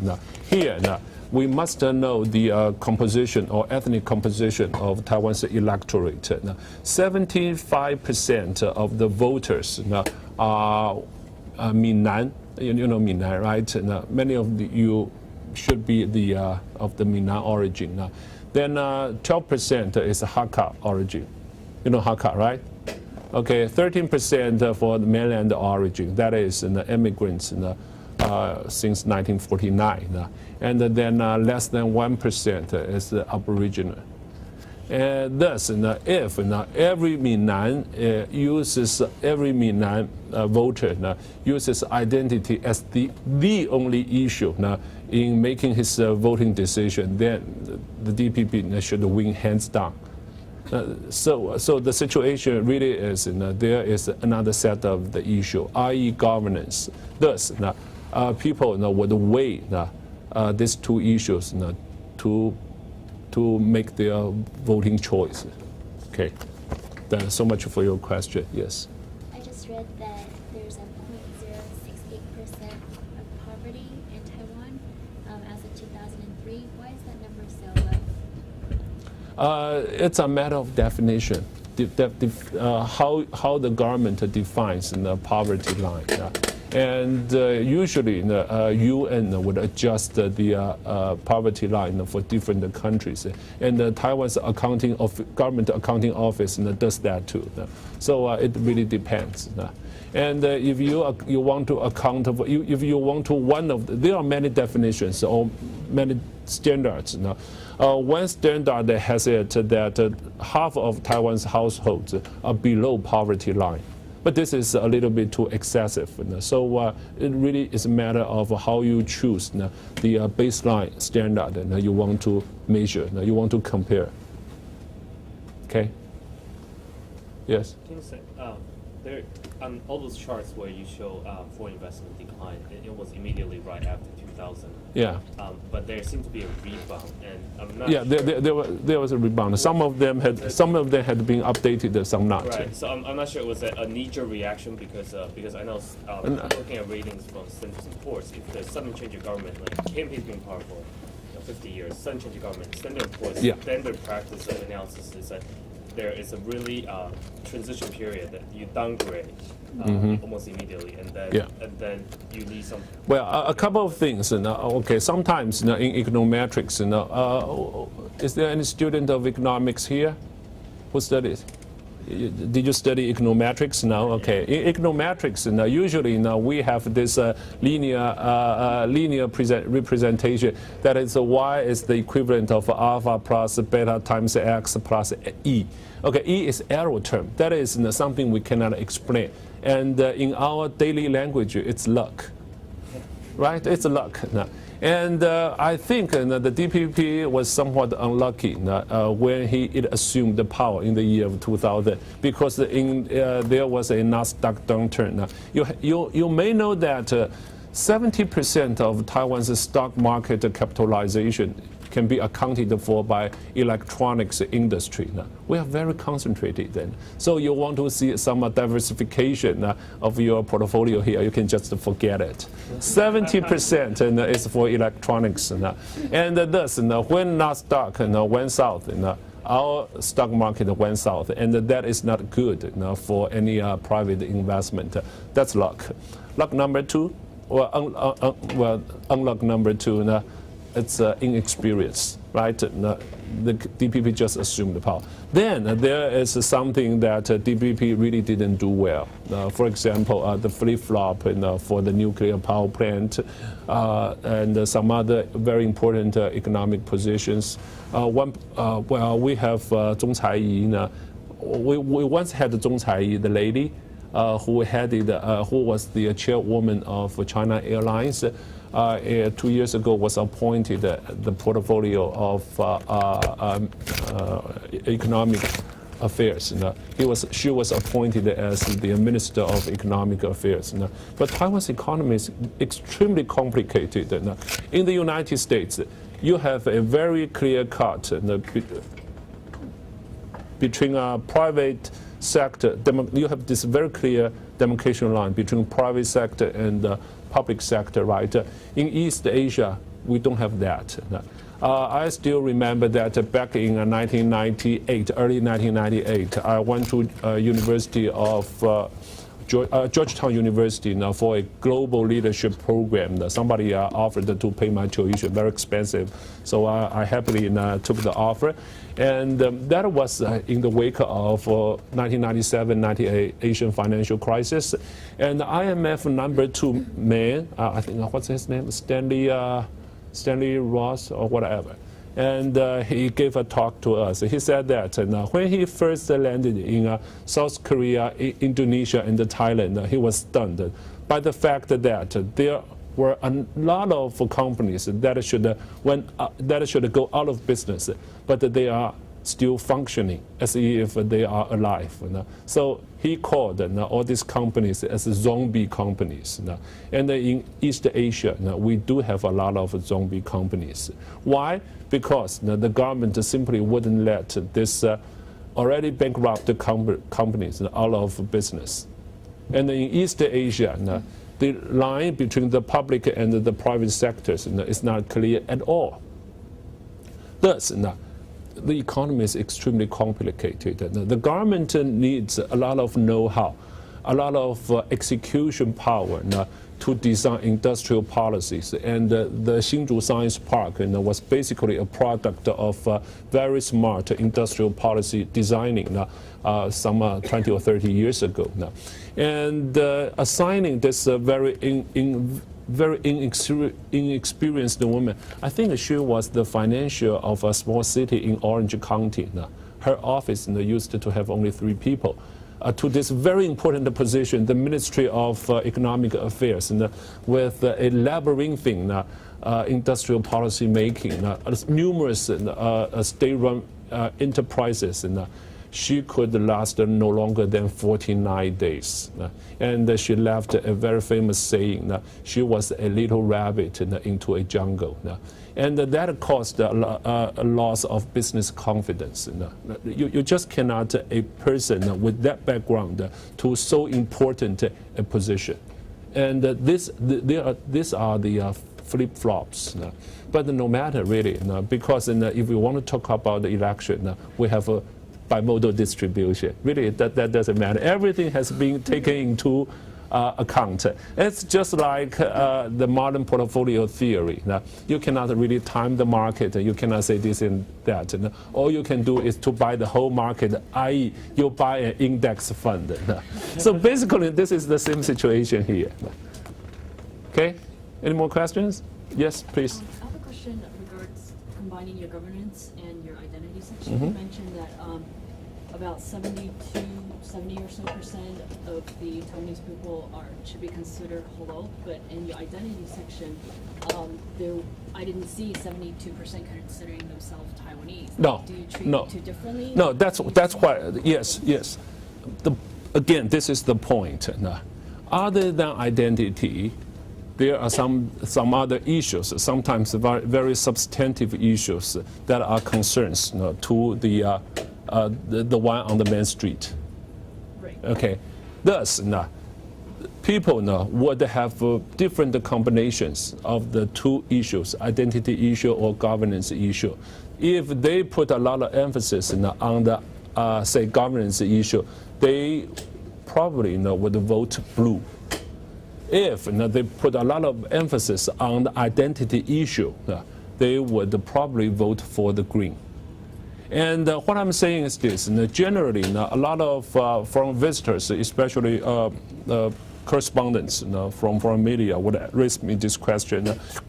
You have 75% native Taiwanese, Hakkanese, plus 12%, I'm sorry, Minnan ethnic group, plus 12% of Hakkanese. Now, both groups were offsprings of immigrants from 17th century on.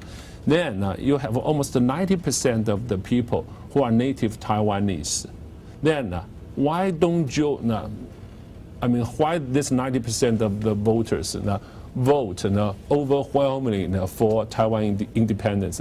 Let's forget about the logic of international politics for the time being, okay? Then they should go all the way to the Green, or better to the Taiwan Solidarity Union. But obviously this is not the case. People have their own very special mix of the formula.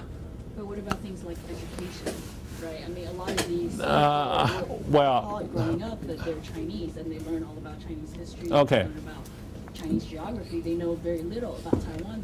Yeah, you're right. You're right. Unless education or any political institutions, educational institutions, have long-term socializing or socialization effects. We are talking about the fourth year of government transition. Thus, the current government couldn't change that. Even if, but I suspect, this is my suspicion, even if the government, whichever government in the future, would change the history book, would concentrate the Taiwanese history only, with, regardless what other countries were doing in the ancient times. Even this is the case, you may not able to achieve identity-only weighting, largely because Taiwan is a very open economy. A lot of people have experience, have exposure to a very globalizing trend, whether it's international travel, financial flow in, flow out, and so on and so forth. Right now we have 1 million businessmen in China. We have many, well, they have their families there, if not the second families, right? Okay, and so on and so forth. And we have you, right? The second generation Taiwanese in the United States. So there are a lot of exchanges. So Taiwan is so unique, and this is why it is so lovely. It is. It seems to me it is both rootless and deeply rooted. A lot of very interesting observations. And this is truly how I feel. Well, I hope I answered your question. And this ought to be the answer. This is the best answer I can render. Yes? That's a good transition to talk about the final relations to ARC. Yes. Okay. Well, I think we'll reserve time at the end for Q&A. Okay, sure. On sort of all the topics that you discussed. Sure. That we have interest. Sure. Okay. Right now, this is a basic scheme. Okay, and you can see Taiwan has its domestic political economy. It interacts with the cross-strait political economy and international political economy. This is so very interesting. I can give you one example. In 1974, United States installed this system. This is, I think, for textile. The United States wasn't very competitive in textile industry. Thus, it established this agreement, multi-fiber agreement, MFA. Basically, under this agreement, the United States, the largest consumer of textiles, would allocate quotas for different countries. Each country's industrialization usually starts with the textile industry because it is light industry, the technologies are amply available, and it requires some very basic labor. Thus, God bless you. thus, all these developing countries or fledgling countries or economies could use textiles to earn some money from international trade. Thus, the United States was allocating quotas among different countries. Okay. But now, by the end of 2005, because the United States was probably the most avid advocate of WTO, World Trade Organization, actually GATT/WTO, it would read of this multi-fiber system, multi-fiber agreement. What would be the downside for this? It would mean that many backdoor countries, the backdoor of the United States, many Latin American countries simply wouldn't have this kind of protectionism in favor of that, because under that quota allocation system, all the small countries could send some textiles to the United States to earn some trade surplus. But now, once this system is gone, they are not, these Latin American countries are not competitive enough. And then in the end, there will be only 3 countries that are very competitive in textile industries. That is mainland China, Pakistan, and India. Okay, what is the relevance of what I just said to this? Taiwan still has some textile industries. They are all listed companies, very competitive. But look, if this quota system is written of next year, then even if Taiwan's very competitive existing textile industries, even if they can have some, let me rephrase it, even if they are internationally competitive, they will still move to China, because China will remain one of the most competitive textile countries in the world.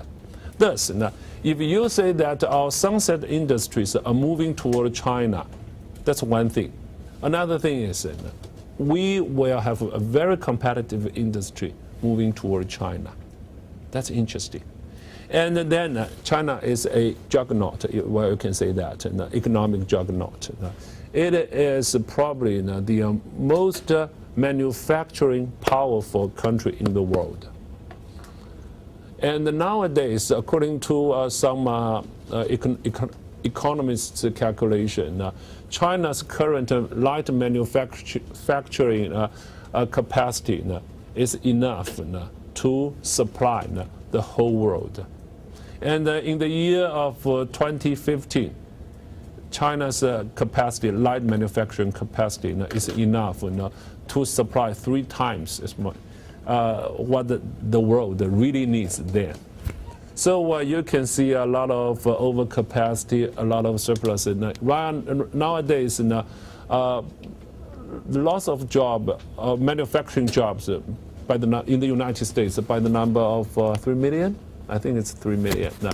It's large. Some people argue that the loss is due to the expanding manufacturing bases in China, and thus you could see this triangular chart here. You have a domestic political economy, you have a cross-strait political economy, you have an international political economy. They are all intertwined. Okay. Now, the point is, we have this thing to consider as a sovereign state, whether we want to call ourselves ROT or RC, doesn't matter. As a nation state, you need to consider these 2 propositions, the power versus the plenty. Okay. Then there are 2 schools of thought regarding this power versus plenty debate. One would use, the first school of thought would use Albert Hirschman, a UC Berkeley economist's argument. Well, he had this very interesting historical example. In 1933, Hitler went into Berlin, and immediately we opened up a German economy to Eastern European economies, counting from north to south.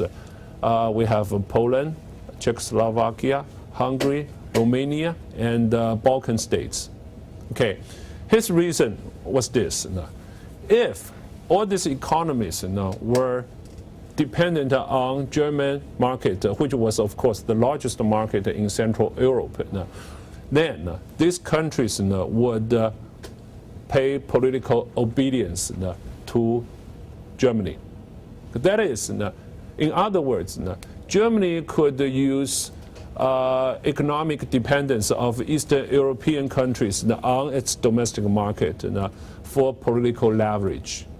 And then there is a truth to this story, because from 1933 to 1939, September 1st actually, when Hitler blitzkrieged Poland, all these Eastern European countries dare not say anything diplomatically, even though Great Britain and France were willing, well, according to them, were willing to extend a helping hand to these Eastern European countries. Thus, the lesson is this: if we are over dependent on mainland Chinese economy, then China would use this dependence for political leverage. Okay, this is the first school of thought. The second school of thought is this: if we do not buy Chinese mainland market, then if we do not trade with Chinese mainland, then we will suffer trade deficit. And this is the chart I want to show you. And you could see Taiwan's trade surplus versus mainland as Taiwan's total trade surplus. Now you can see every bar is in the positive category, which means if we had not been trading with mainland China, we would have suffered a trade deficit. Then the argument is this: it would be wonderful if we can make money in the Chinese mainland market, because we can use the proceeds, we can use the trade surplus to buy more American weaponry to defend against the possible Chinese attack. We can use the money to buy more diplomatic recognition. We could use this money to do a number of things to increase our long-term competitiveness. And that is the argument of plenty is the basis of power. Now, let me do a very simple survey here. Should we trade with China? If not, then you are following the first school of thought. Because over economic dependence on China would serve as a political leverage for China against Taiwan. Or we should trade with China so that we can buy more American Patriot system or Aegis and the frigate. Okay, let's raise our hands now. The first school of thought? No one's for first school of thought? Okay, we have 1, 2, 3, 4, 5.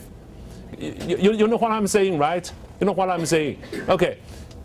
Don't tell me to further elaborate this, because people on the main street think that way.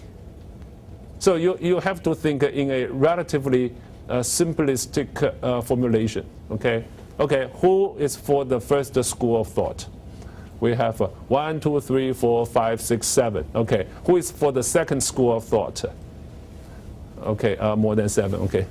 Put down your. But before I vote, I'm thinking that this lady wants to be more elaborate, and she's very sophisticated. Trust me. Okay, go ahead. We have been hearing that all the bad news that people in Taiwan leave debts in Taiwan and move all the money to China, right?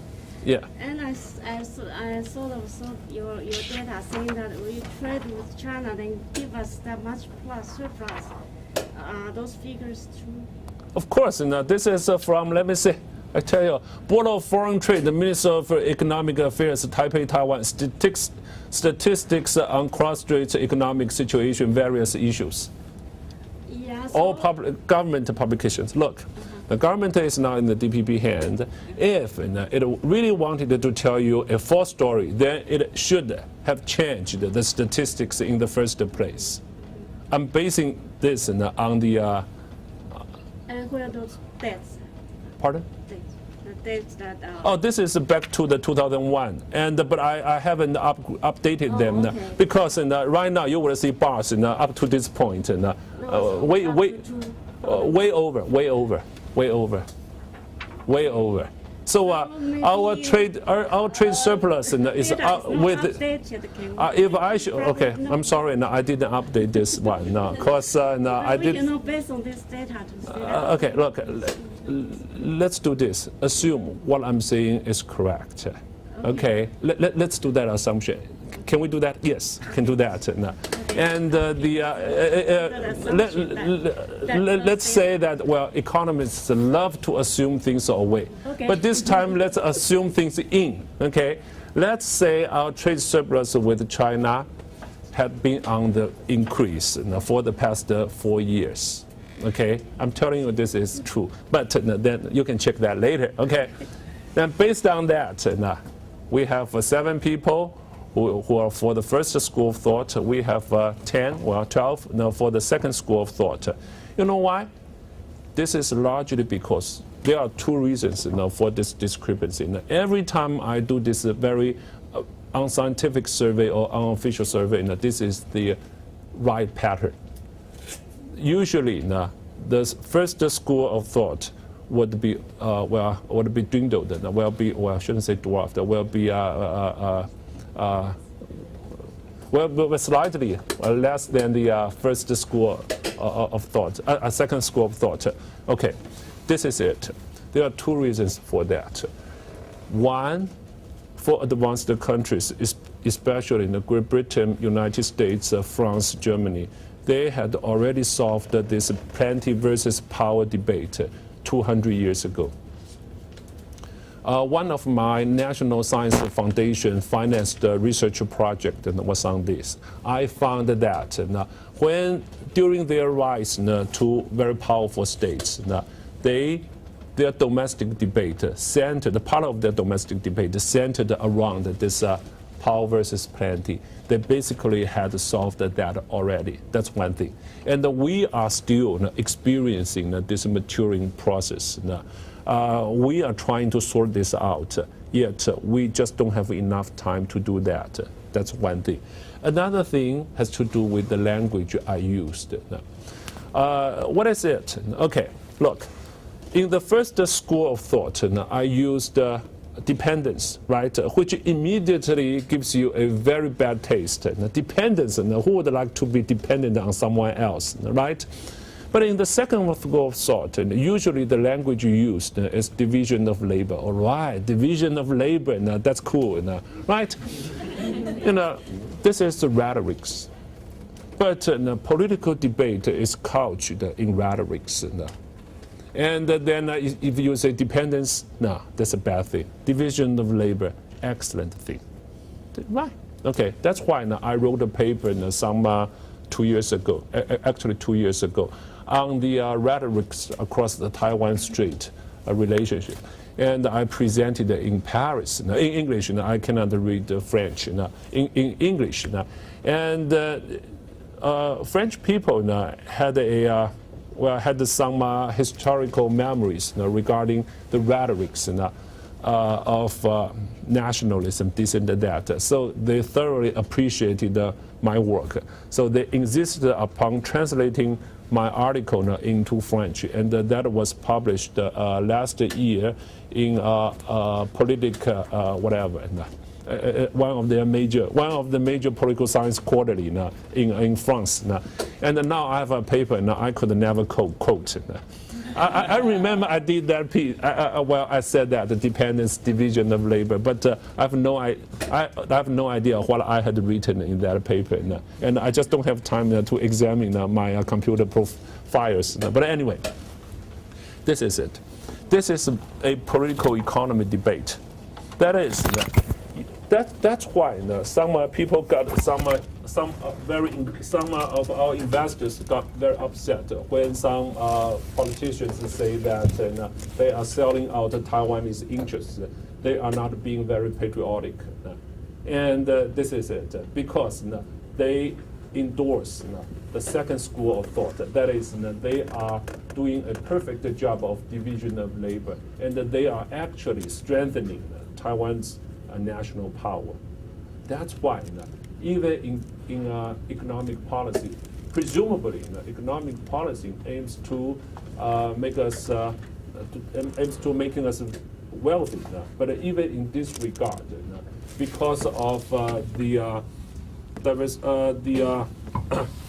bifurcation between ROT and the ROC, we have this debate over what should be the appropriate role of our businessmen in China. Okay, this is the 420, and I have more things here. And usually you could see right over here. And I tried my best to solve the problem from a very academic point of view. And I tried to solve it from political philosophy. How many of you had taken political philosophy before? And okay, great. Okay, then this is the book by Benjamin Schwartz.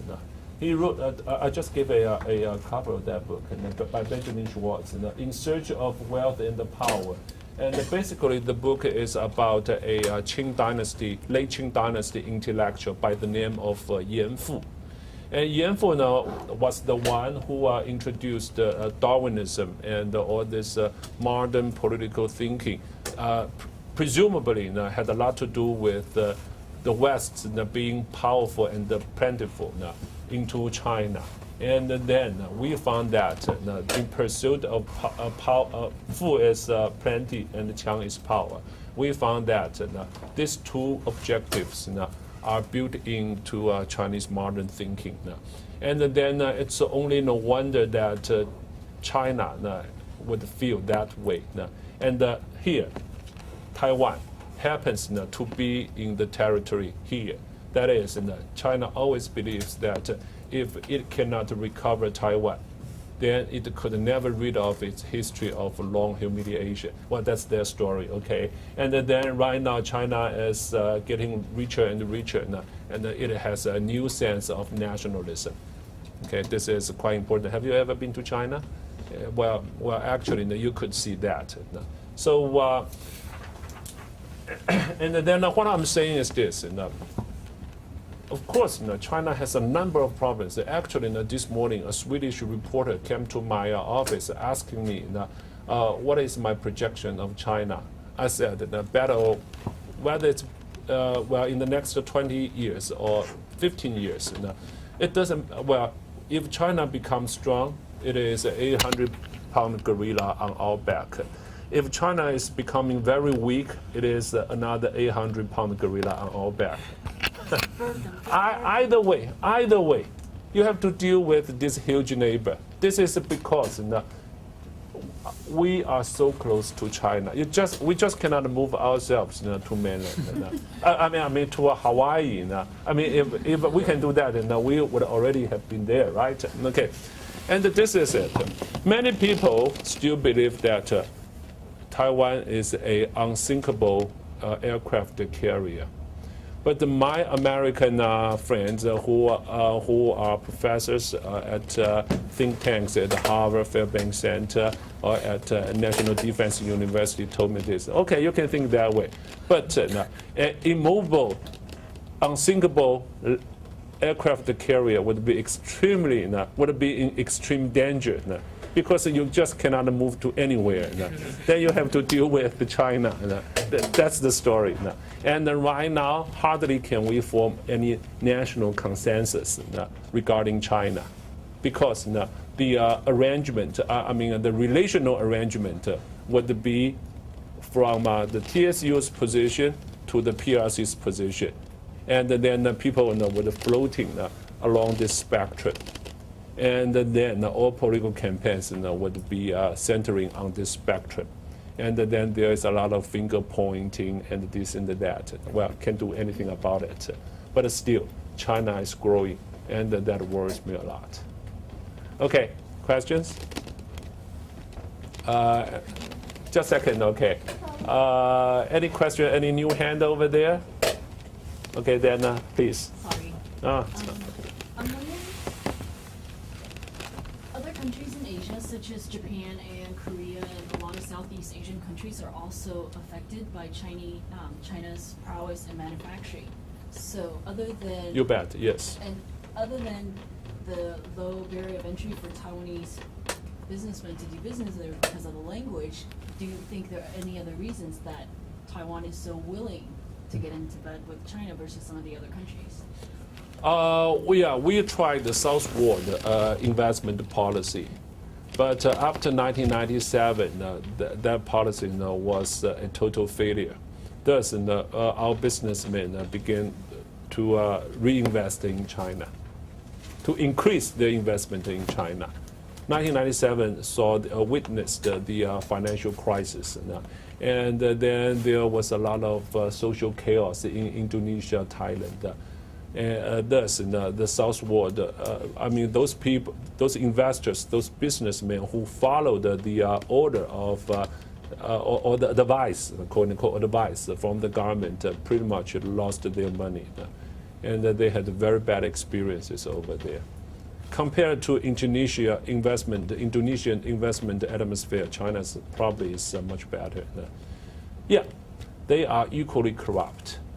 But at least, many people told me that when in China, at least when you pay money, you get the work done.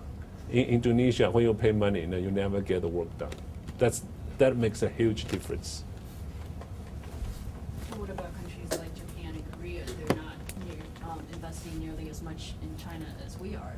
Because of you used the term, the barriers, language barriers. Do you think that's the main? I think that is the main thing. I think that is the main thing. Plus, Taiwan's small and medium enterprises are more flexible than the conglomerates in Japan and South Korea. Remember, South Korean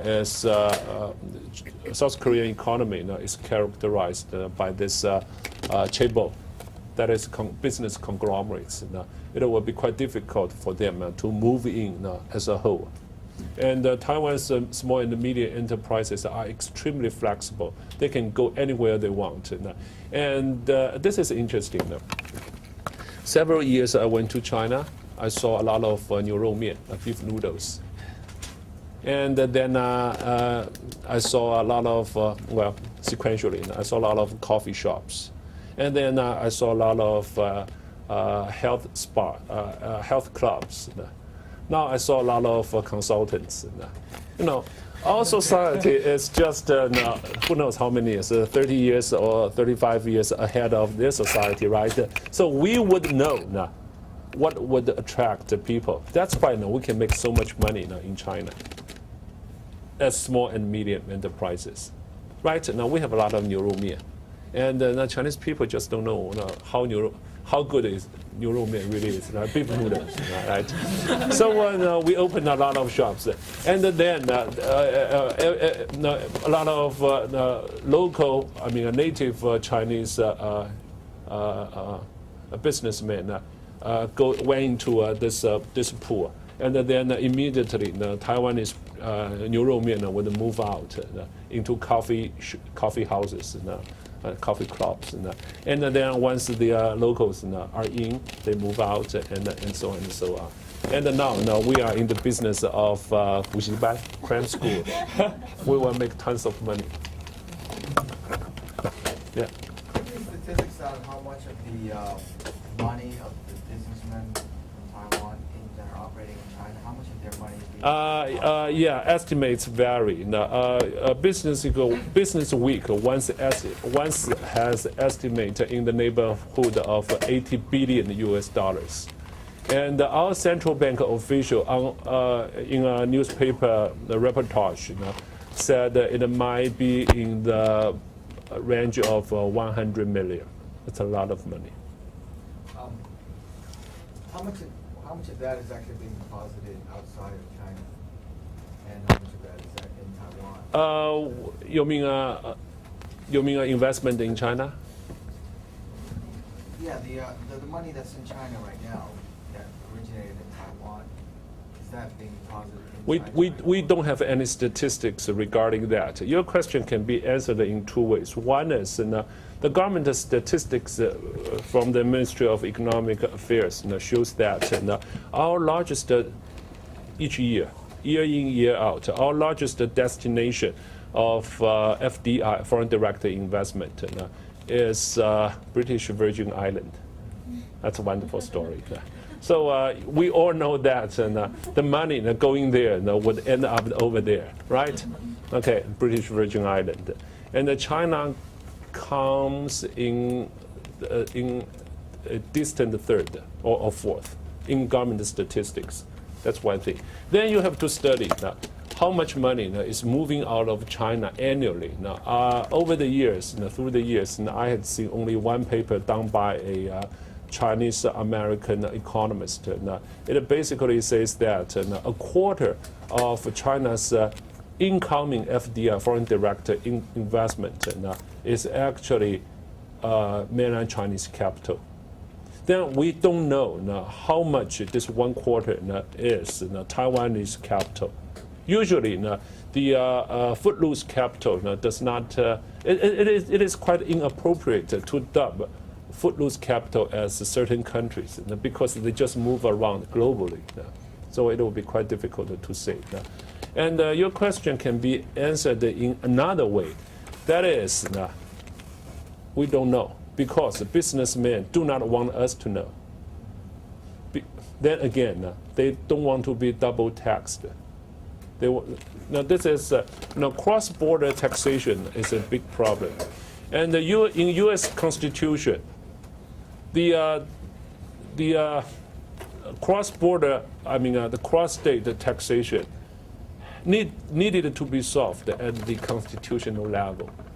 Nowadays, Americans who work in Taiwan on each April 15 would have to report their tax, right? Thus, they will pay, Americans working here would have to pay tax to American government, to IRS. This is because the United States, like many other advanced countries, use tax treaties or tax agreements to solve this cross-border taxation. But right now, given the standstill situation across the Taiwan Strait, there's no way we can sit down to talk to our Chinese mainland counterpart to solve this cross-border taxation. Without any tax agreement between the two sides, then our businessmen simply wouldn't like to be taxed here. So they may be paying some tax over there. Of course, they are evading a lot, and then they would make a lot of money. That's tons of money. The reason I ask that is that I understand that since 1999, there's been a series of clampdowns by the Beijing government on businessmen who are operating in China from abroad. A large portion of that was affected on Taiwanese nationals. And now here's an issue that the Beijing government doesn't care about. No. Well, where Taiwan is taxing the businessmen, and Beijing will also come in and tax them. But yet, Taiwan's supposed to be part of Beijing, but the taxes don't apply. So no. In the case of taxes, they're perfectly fine with double taxation, meaning that that's a separate government that's taxed. That's your business. As long as you do not have a very strong tax base, you will, Taiwan will have a higher government debt to GDP ratio, as I showed you. And this would sapping our national strength. Yeah, I'm just pointing out a contradiction that where Beijing says that Taiwan's part of China, then that should be taxes already. But instead Beijing steps in and says we need to tax it again. No, I have seen these debates, these circular debates, all my lifetime, all my career. There's no end to this. There really is no end to this. The point is that you can have a vision, but you need the execution.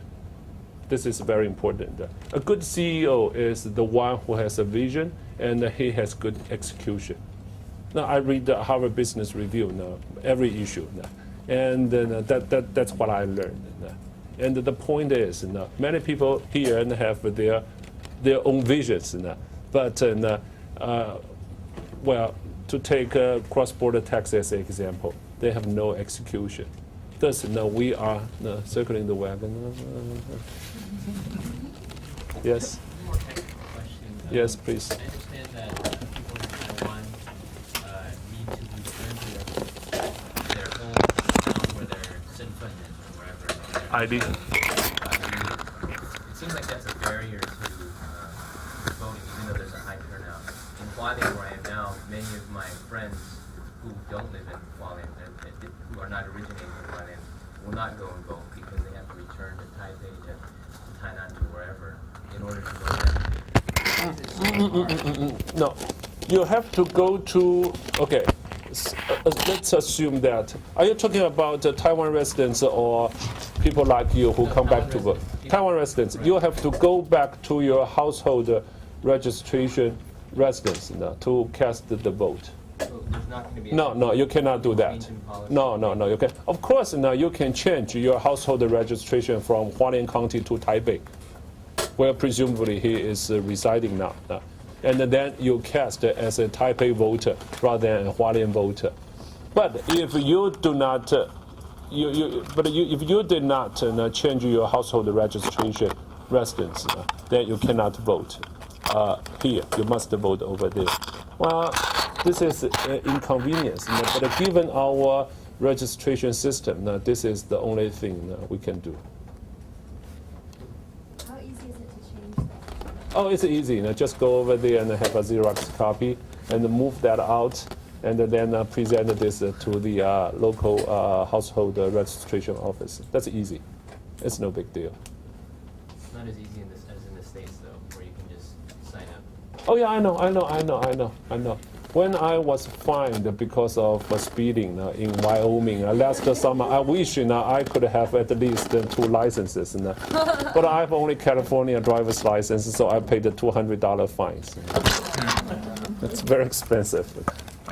Yeah. I'm a little bit confused about the link that you're trying to make between government policy and the political economy, economic debate. Is it that if one party particularly wins in Taiwan, that the structure of the relationship with the political economies between China and Taiwan will be different, or is that not the case at all? Oh, okay.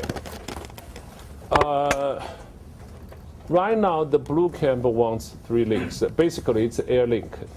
That is, right now, if you want to fly from Taipei to Shanghai, it will take you at least 9 to 10 hours. But for direct flight, it would only be 100 minutes. Then, from an economic point of view, it is a total waste of time and energy, and increasing business cost, right? So there are basically 2 arguments there. One is, if there were a direct air link between Taipei and Shanghai, and then business barriers will be lowered down.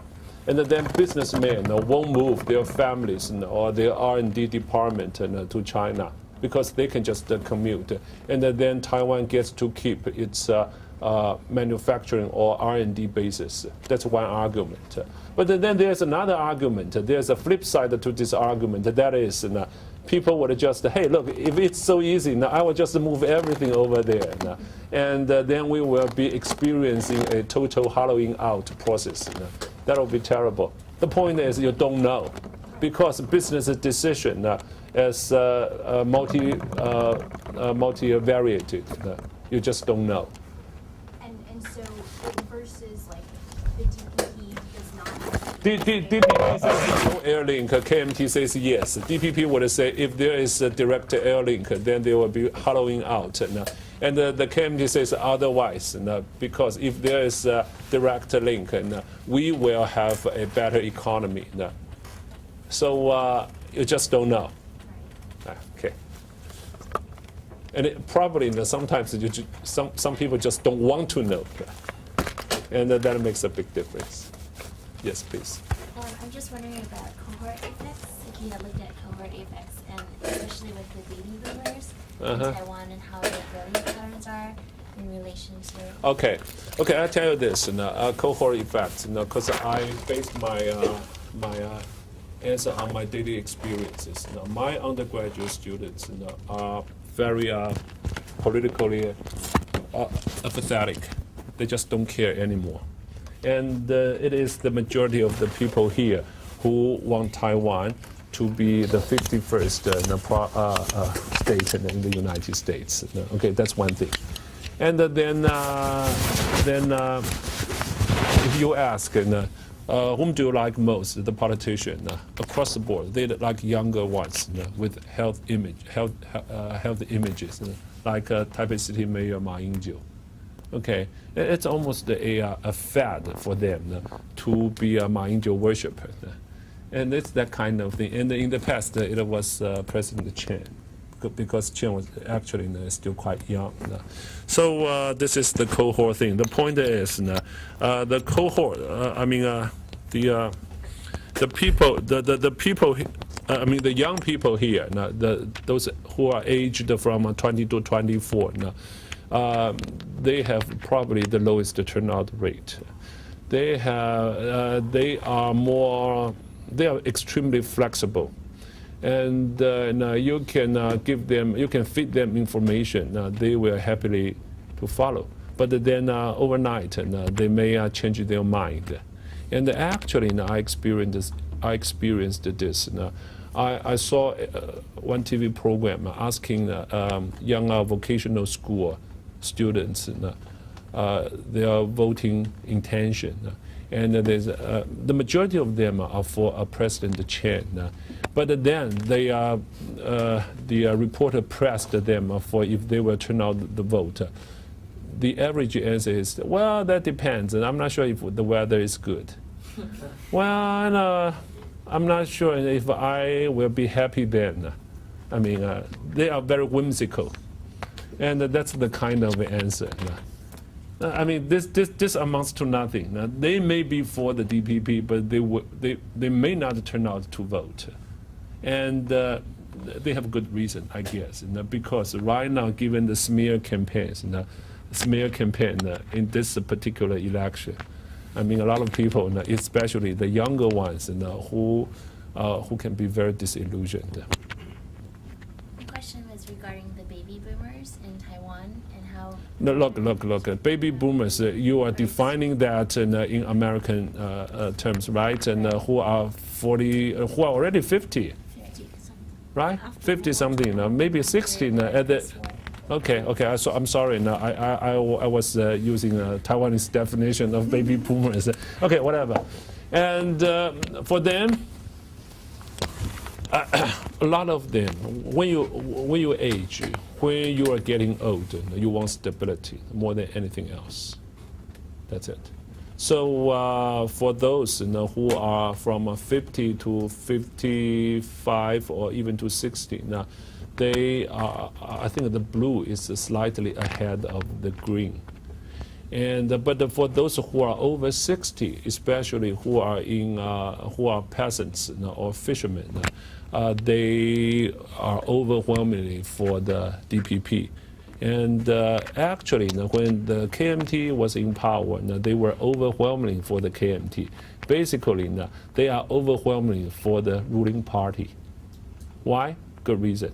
Because given the current competition in agricultural products, they rely on government subsidy to make their ends meet. So they are always for, a new party, whether it's the KMT or whatever party next time, would mean uncertainty, and that's not good for their income. People actually are quite smart here. Yes. You first, then the moderator. Yeah, I think we'll get. Which well. First, Sure. Okay, my question is, can you analyze a little bit about the Hakka, the group, the voting trend? They are, generally speaking, they are more blue than green. But in the past 4 years, President Chen had made a lot of investments in Hakka group. Thus, they are switching their loyalty this time around. But by how much, I have no idea. But people told me that the Hakkanese are moving toward the green. Okay. Tell us a little more about class analysis and how this may impact who votes for DPP or TANC. Class analysis, we don't have class politics like the United States. No, we don't have class. The right type of. No, we don't have that thing. We don't even have a Labor Party. The political parties are arranged on the ideological spectrum, the relational arrangement with China. Political parties are arranged on that spectrum. But there's no statistics that show people who are on the lower end of the economic scale tend to vote a particular pattern versus people on the elite. Well, when the DPP was in power, Labor was very supportive of it. But now, given the economic downturn, the Labor is not that supportive at all, far from being that. So the Green lost some votes in Labor, but gained some votes in Hakka. Okay, we do not have Labor. And whether a country has a class politics really depends on a lot.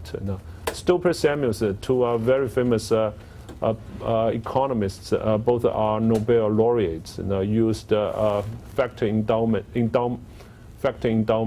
to explain the pattern. And then political economists had used various formulations to explain whether a country has a class politics or not. For example, in some European countries, the green and the red were together in achieving democracy. I mean, green means the peasants, the red means the labor. But in some other countries, green fought against the red for democracy. So there is no general pattern here or there. Okay? Okay, sure. Is there ever any concentration on domestic policies that ever, like, I don't know, does it ever come up when you talk about who you support and why? You mean interest groups? Oh, I don't quite. Okay, let me try my best to answer your somewhat very broad question. Okay. Yes. Is there any issue voting at all? On domestic issues. Of course, on domestic issues. On domestic issues, yes. Seems to me, no. Largely because people would make up their political mind first, and then use that green lens or blue lens to pass judgment on the issues. That is, they do the other way around. Okay, domestic issues no longer influence voting decision. Rather, it's voting decisions influence domestic issues, or should I say, influence the perceived domestic issues. Is there a difference in voting, like political party alignment between the two genders? Yes. Last time, women were more supportive of the DPP than for the blue camp, because their youngsters, especially their sons or daughters who study in the universities, would listen to their sons or daughters. So last time they were more supportive of the green than for the blue.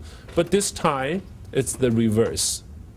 And I think there's a 10 percentage point difference for women's support for the blue. There is more blue supporters than green supporters for two reasons. I guess this is out of sheer guesswork. One is the economy is not doing very well, and if you go to the market, usually women go to market, and I never go to the market. My wife goes to the market, and then you would know that given your very limited income, only how much food you can buy. Okay, that's one thing. Another thing is. Taiwan independence presumes instability across the Taiwan Strait. And, well, if there's a possibility of war, women would be concerned with their sons. Even if their sons might have already finished their military service, they might get recruited again. Thus, there is this possibility. Then again, of course, the cost for Taiwan independence or ROT is quite noble. Then again, but you have to pay a price. The point is who is willing to pay the price upfront. That's the point. Again, you have a vision, then you need execution. Yes. Just to comment on that, it seems like back to the medium voting field, where the chart is very interesting for a lot of us to ask that question. But you have the blue and the green cans on the side, polarized, and you have the middle. And it seems like the middle normal distribution is a hypothetical one. Hypothetical. Actually, it should be very narrow. Yeah, it's very small. But I'm just saying that everybody's going for the middle voter, but it seems like the camp war is really it's really identity based. You're either blue or green, and are the middle voters, to be understanding, We don't know. Or is there We just don't know. There's no way we can tell who they are. That's why I said you need to kiss many babies. Yeah, but I was thinking that have you ever done this study in terms of what strategy was better in reaching them, in the sense of are they more concerned about domestic economic issues or is it more of an international issue? I can tell you this. Before you can truly identify who these medium voters are, you cannot have a right strategy. Right? You need to identify your target, then you can have a strategy for them. But you don't. Thus, you have you need a very wide net to catch them, and this wide net being large-scale rally, this and that. So I think our campaign strategy is already in an equilibrium. There's no more you can do. The one back there. What is it people that before they go to poll, they already decided which party they're going to vote for before they even look at the issue? Why is it that way? Well, because they love to see these political talk shows. I think they have. I think the majority of the people have already unconsciously hypnotized themselves politically. And when do you see the situation reverse, where they see the issue first before they decide who to vote for? Can you repeat your question? Where they see what they stand for first before they decide who they're going to vote for, instead of decide ahead of time who they're going to which party they're going to vote for, then look at the issue. When do you see that changing, that trend? When do I see that changing? Yeah. There won't be any change. There won't be any change. As I said, 4 years later, you're wiser, more mature. You come over here, I'm going to give you the same stuff. I'm going to update all the trends. And I'm going to show you in exact sequence of what I had already shown you. All right, so we come back 4 years later. Okay. Yes, please. Melissa, and then. So my question is, do you also study local elections? Oh yeah, I do that. And a lot of vote buying, very interesting stuff. And what are the results there versus the presidential election? For instance, There's not much correlation between local elections and presidential election. That's for one thing. For another, is vote buying can be happening in any level of election. And if you need to do vote buying, okay. Vote buying is one of my favorite topics. Okay, if I want to buy a vote from you, okay, say from Charles, right? And usually the price is 2,000 NT. Maybe $60 US, a small amount, but very helpful for some very, very local people, very poor people. Okay, so if I want to buy vote from Charles, then I want to make sure once he pocketed the money, he would vote for me, right? I need to build some verification or validation measure. Right? Otherwise, your money is just thrown into the water. So one way of doing, there are many ways to do the verification, but my favorite way is this. Charles is a man, and then I will open my jacket, and there will be a male Buddha, and you swear to him. Just swear to him. And once he takes the swear, he definitely will vote for me. And then if I buy votes from you, and I will show you a female Buddha in the inside of my flap, and then you swear him. And usually the vote sellers would happily take the oath. And then I'm pretty sure that my $4,000 is well spent. That's that's my favorite topic. There are a number of other topics to buy votes, but let's skip that. Victoria. Yeah, How do you see proposed changes in reducing the number of representatives in the legislative yuan, and also in campaign finance reform? Oh, that's poor argument. Oh, I mean, your question is an excellent question, but the argument for downsizing the parliament is a very poor argument, and I believe that both sides are doing this. I mean, both political parties, all the political parties are doing this to prevent others from using this as a campaign strategy. Okay, let me give you this. This is so interesting. Well, let me find what I have here. I got it messed up here. Okay, here. This is okay. Remember, I'm a political scientist, so I am always suspicious of everyone's intention. Or every proposition for that matter, okay? So this is what I did. I asked my students did. Okay, on this side, this is parliamentary size, okay? Y-axis is parliamentary size, and this is the population size, okay, for the x-axis, okay? And you could see, I asked my students to collect the information on all democracies, whether it's Mexico, Chile, or whatever, United States. And then I asked him to draw this line, right? Each country can be defined by its population size and its parliamentary size, right? Okay. Then Taiwan is right over here. Taiwan is there in the neighborhood of the majority of the countries.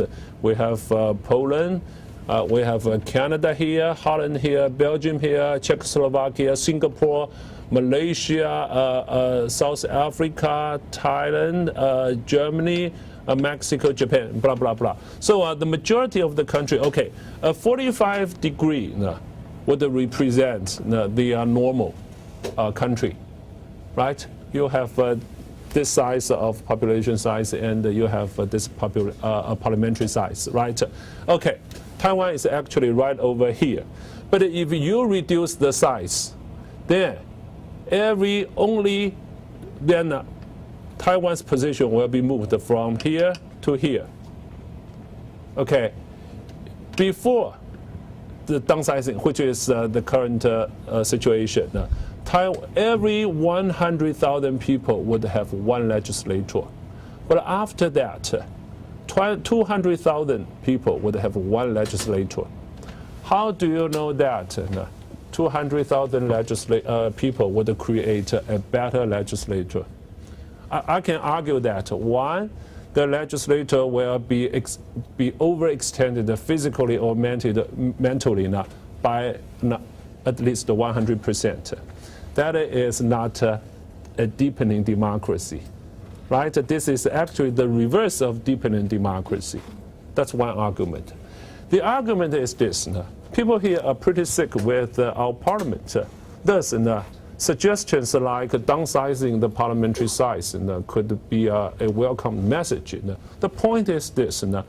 I know during my years as a graduate student, popularity for U.S. Congress was 21%. Nowadays, well, I believe it doesn't exceed 30%. That is 70% of you who are very dissatisfied with the Congress. Now, the point is, people think that the Congress is lousy, but the congressmen I elected is just wonderful. That's why U.S. House of Representatives have a re-election rate of almost 98%. That's why we have many stupid congressmen, legislators. I've met many stupid U.S. congressmen as well. Because I used to head Taiwan's largest think tank, the Institute of International Relations, and I got to see these senators and the congressmen. To tell you the truth, they are not very bright at all, but that's another issue. The thing is this, you do not have to like your Congress, but definitely you love your congressman. And the same thing happens here. People do not like our parliament, the legislature, but a lot of stupid, very foul-mouthing legislators got re-elected and re-elected, and that's the second argument. So downsizing the parliament has nothing to do with improving the quality of the members elected. The third argument is this. Okay. If you do not have some matching institutions, say you have a Congressional Budgetary Office, you have Office of Technology Assessment, you have 4 major institutions that support U.S. Congress, and then you have a congressional performance, right? But we do not have those things. Actually, if you compare Taiwanese legislature with the British Parliament, actually, Taiwan's legislature is no worse than British legislature Parliament. People here complain that their congressmen do not pay much attention to the deliberative policy or legislation deliberative process. But the point is, who says that congressmen or our legislator would have to sit there to deliberate policies? No. They have to provide the constituency services. They have to attend funerals, weddings. And actually, a very famous American political scientist whose book won the very first Woodrow Wilson Award, which is the highest award for any political scientist in the world, because American political science is probably the most advanced in the world. By the name of Richard Fenno, F-E-N-N-O, Richard Fenno. He wrote a book, and the title is Home Style. That is, when the congressman is having this home style as doing constituency services for its district voters, he is actually representing his district very well. Thus, by reducing the number by downsize by half the parliamentary size, you are actually reducing the representativeness or representational function of our Congress. These are the 3 main arguments against the downsizing. And I believe it's not a clever idea at all. Were it not for this for its timing, the parliament, this whole thing would not be passed. We would have probably give it a more serious thought. But no, this time no. That's why we are not a very mature democracy. I think due to time, I'm gonna one very short question. So, I have a follow-up question also whether you have any input on the campaign finance reform. Yeah. So, is it related to that, or it's different? No, we don't have any campaign finance law at all. Right. Okay, we don't have that. To actually have finance. Okay. Let me give you your example. 2 more minutes. Would that be fine? Okay. After Buckley versus Video, a campaign finance was regarded by the U.S. Supreme Court as a freedom of speech, right? Okay. So you had this 1974 campaign finance law, and then you give limits to various donations, right? To various campaigns. What is the American way to find some more loopholes to give more money to the politicians? The PACs, political action committees. We have nothing right now. And then there's only one thing in the campaign law saying that the upper limit for your campaign cannot exceed how much cannot exceed in the equivalent of $25,000 US. That is ridiculous. That is ridiculous. You know, the DPP on the evening of March 13, it had a huge stage right in Kaohsiung. You know how much that stage cost? $150,000 US. 5 million NT, which is 150,000. And you are telling me that for the our campaign finance, our campaign law stipulates that any campaign cannot exceed 25,000. That's nobody would believe it. And so we can always, we can limit our campaign expense below that limit. The point is this: I will give you money, and you pay for everything. Give you money. So there's no paper trail at all. So everything is legal in that sense. Okay. Yes. How prevalent is vote buying in the presidential election? And is there a majority? Are EPP people doing it, and just as much as KMT people? In the past, it was the KMT people. And but nowadays, I cannot say anything because usually it's the ruling party has the resources. Usually it's the case. But so far I haven't. I have heard a lot of things. But of course, the vote buying would be extremely difficult to be verified. Cash basis, of course.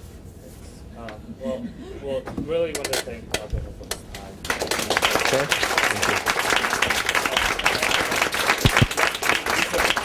Very interesting topic that's very relevant to the reason we're here and studying election. I think Dr. Ho is graciously, is going to be with us again on Thursday when we go visit the. Oh yes, I made the arrangement. Right. Yeah. So he has made the arrangement for us to visit here in the office. Are we going to see you again? I don't know, probably not. But you will interact with my students. Right. Okay. Oh, by the way, I didn't tell you.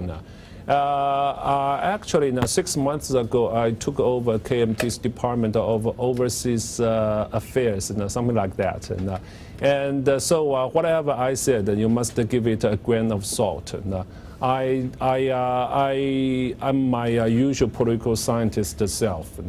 I never try to hoodwink anybody. So as I suggested, as a good political scientist, I would suggest to you, I would strongly advise you, to give a strong grain of salt to whatever I say.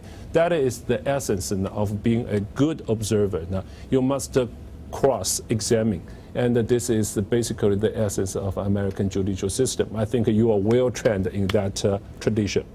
Okay, and that's what I want to say. And before that, actually, before I took the job, my KMT job, and it's an adjunct job. It's my part-time job. Only in the past couple of days, weeks, and it was actually my full-time job. My full-time job is still with the university, and this is my part-time job. Before I took the job, I had never been. I wasn't even a member. Once I got the job, and it's not a job. I was asked to serve the overseas department, and I became a member, a card-carrying member. So much for my political career by Thursday. So I'm not forgetting right now. Okay. Okay. Okay. Sure. Thank you. Do you have a business card or anything? Oh yeah, sure.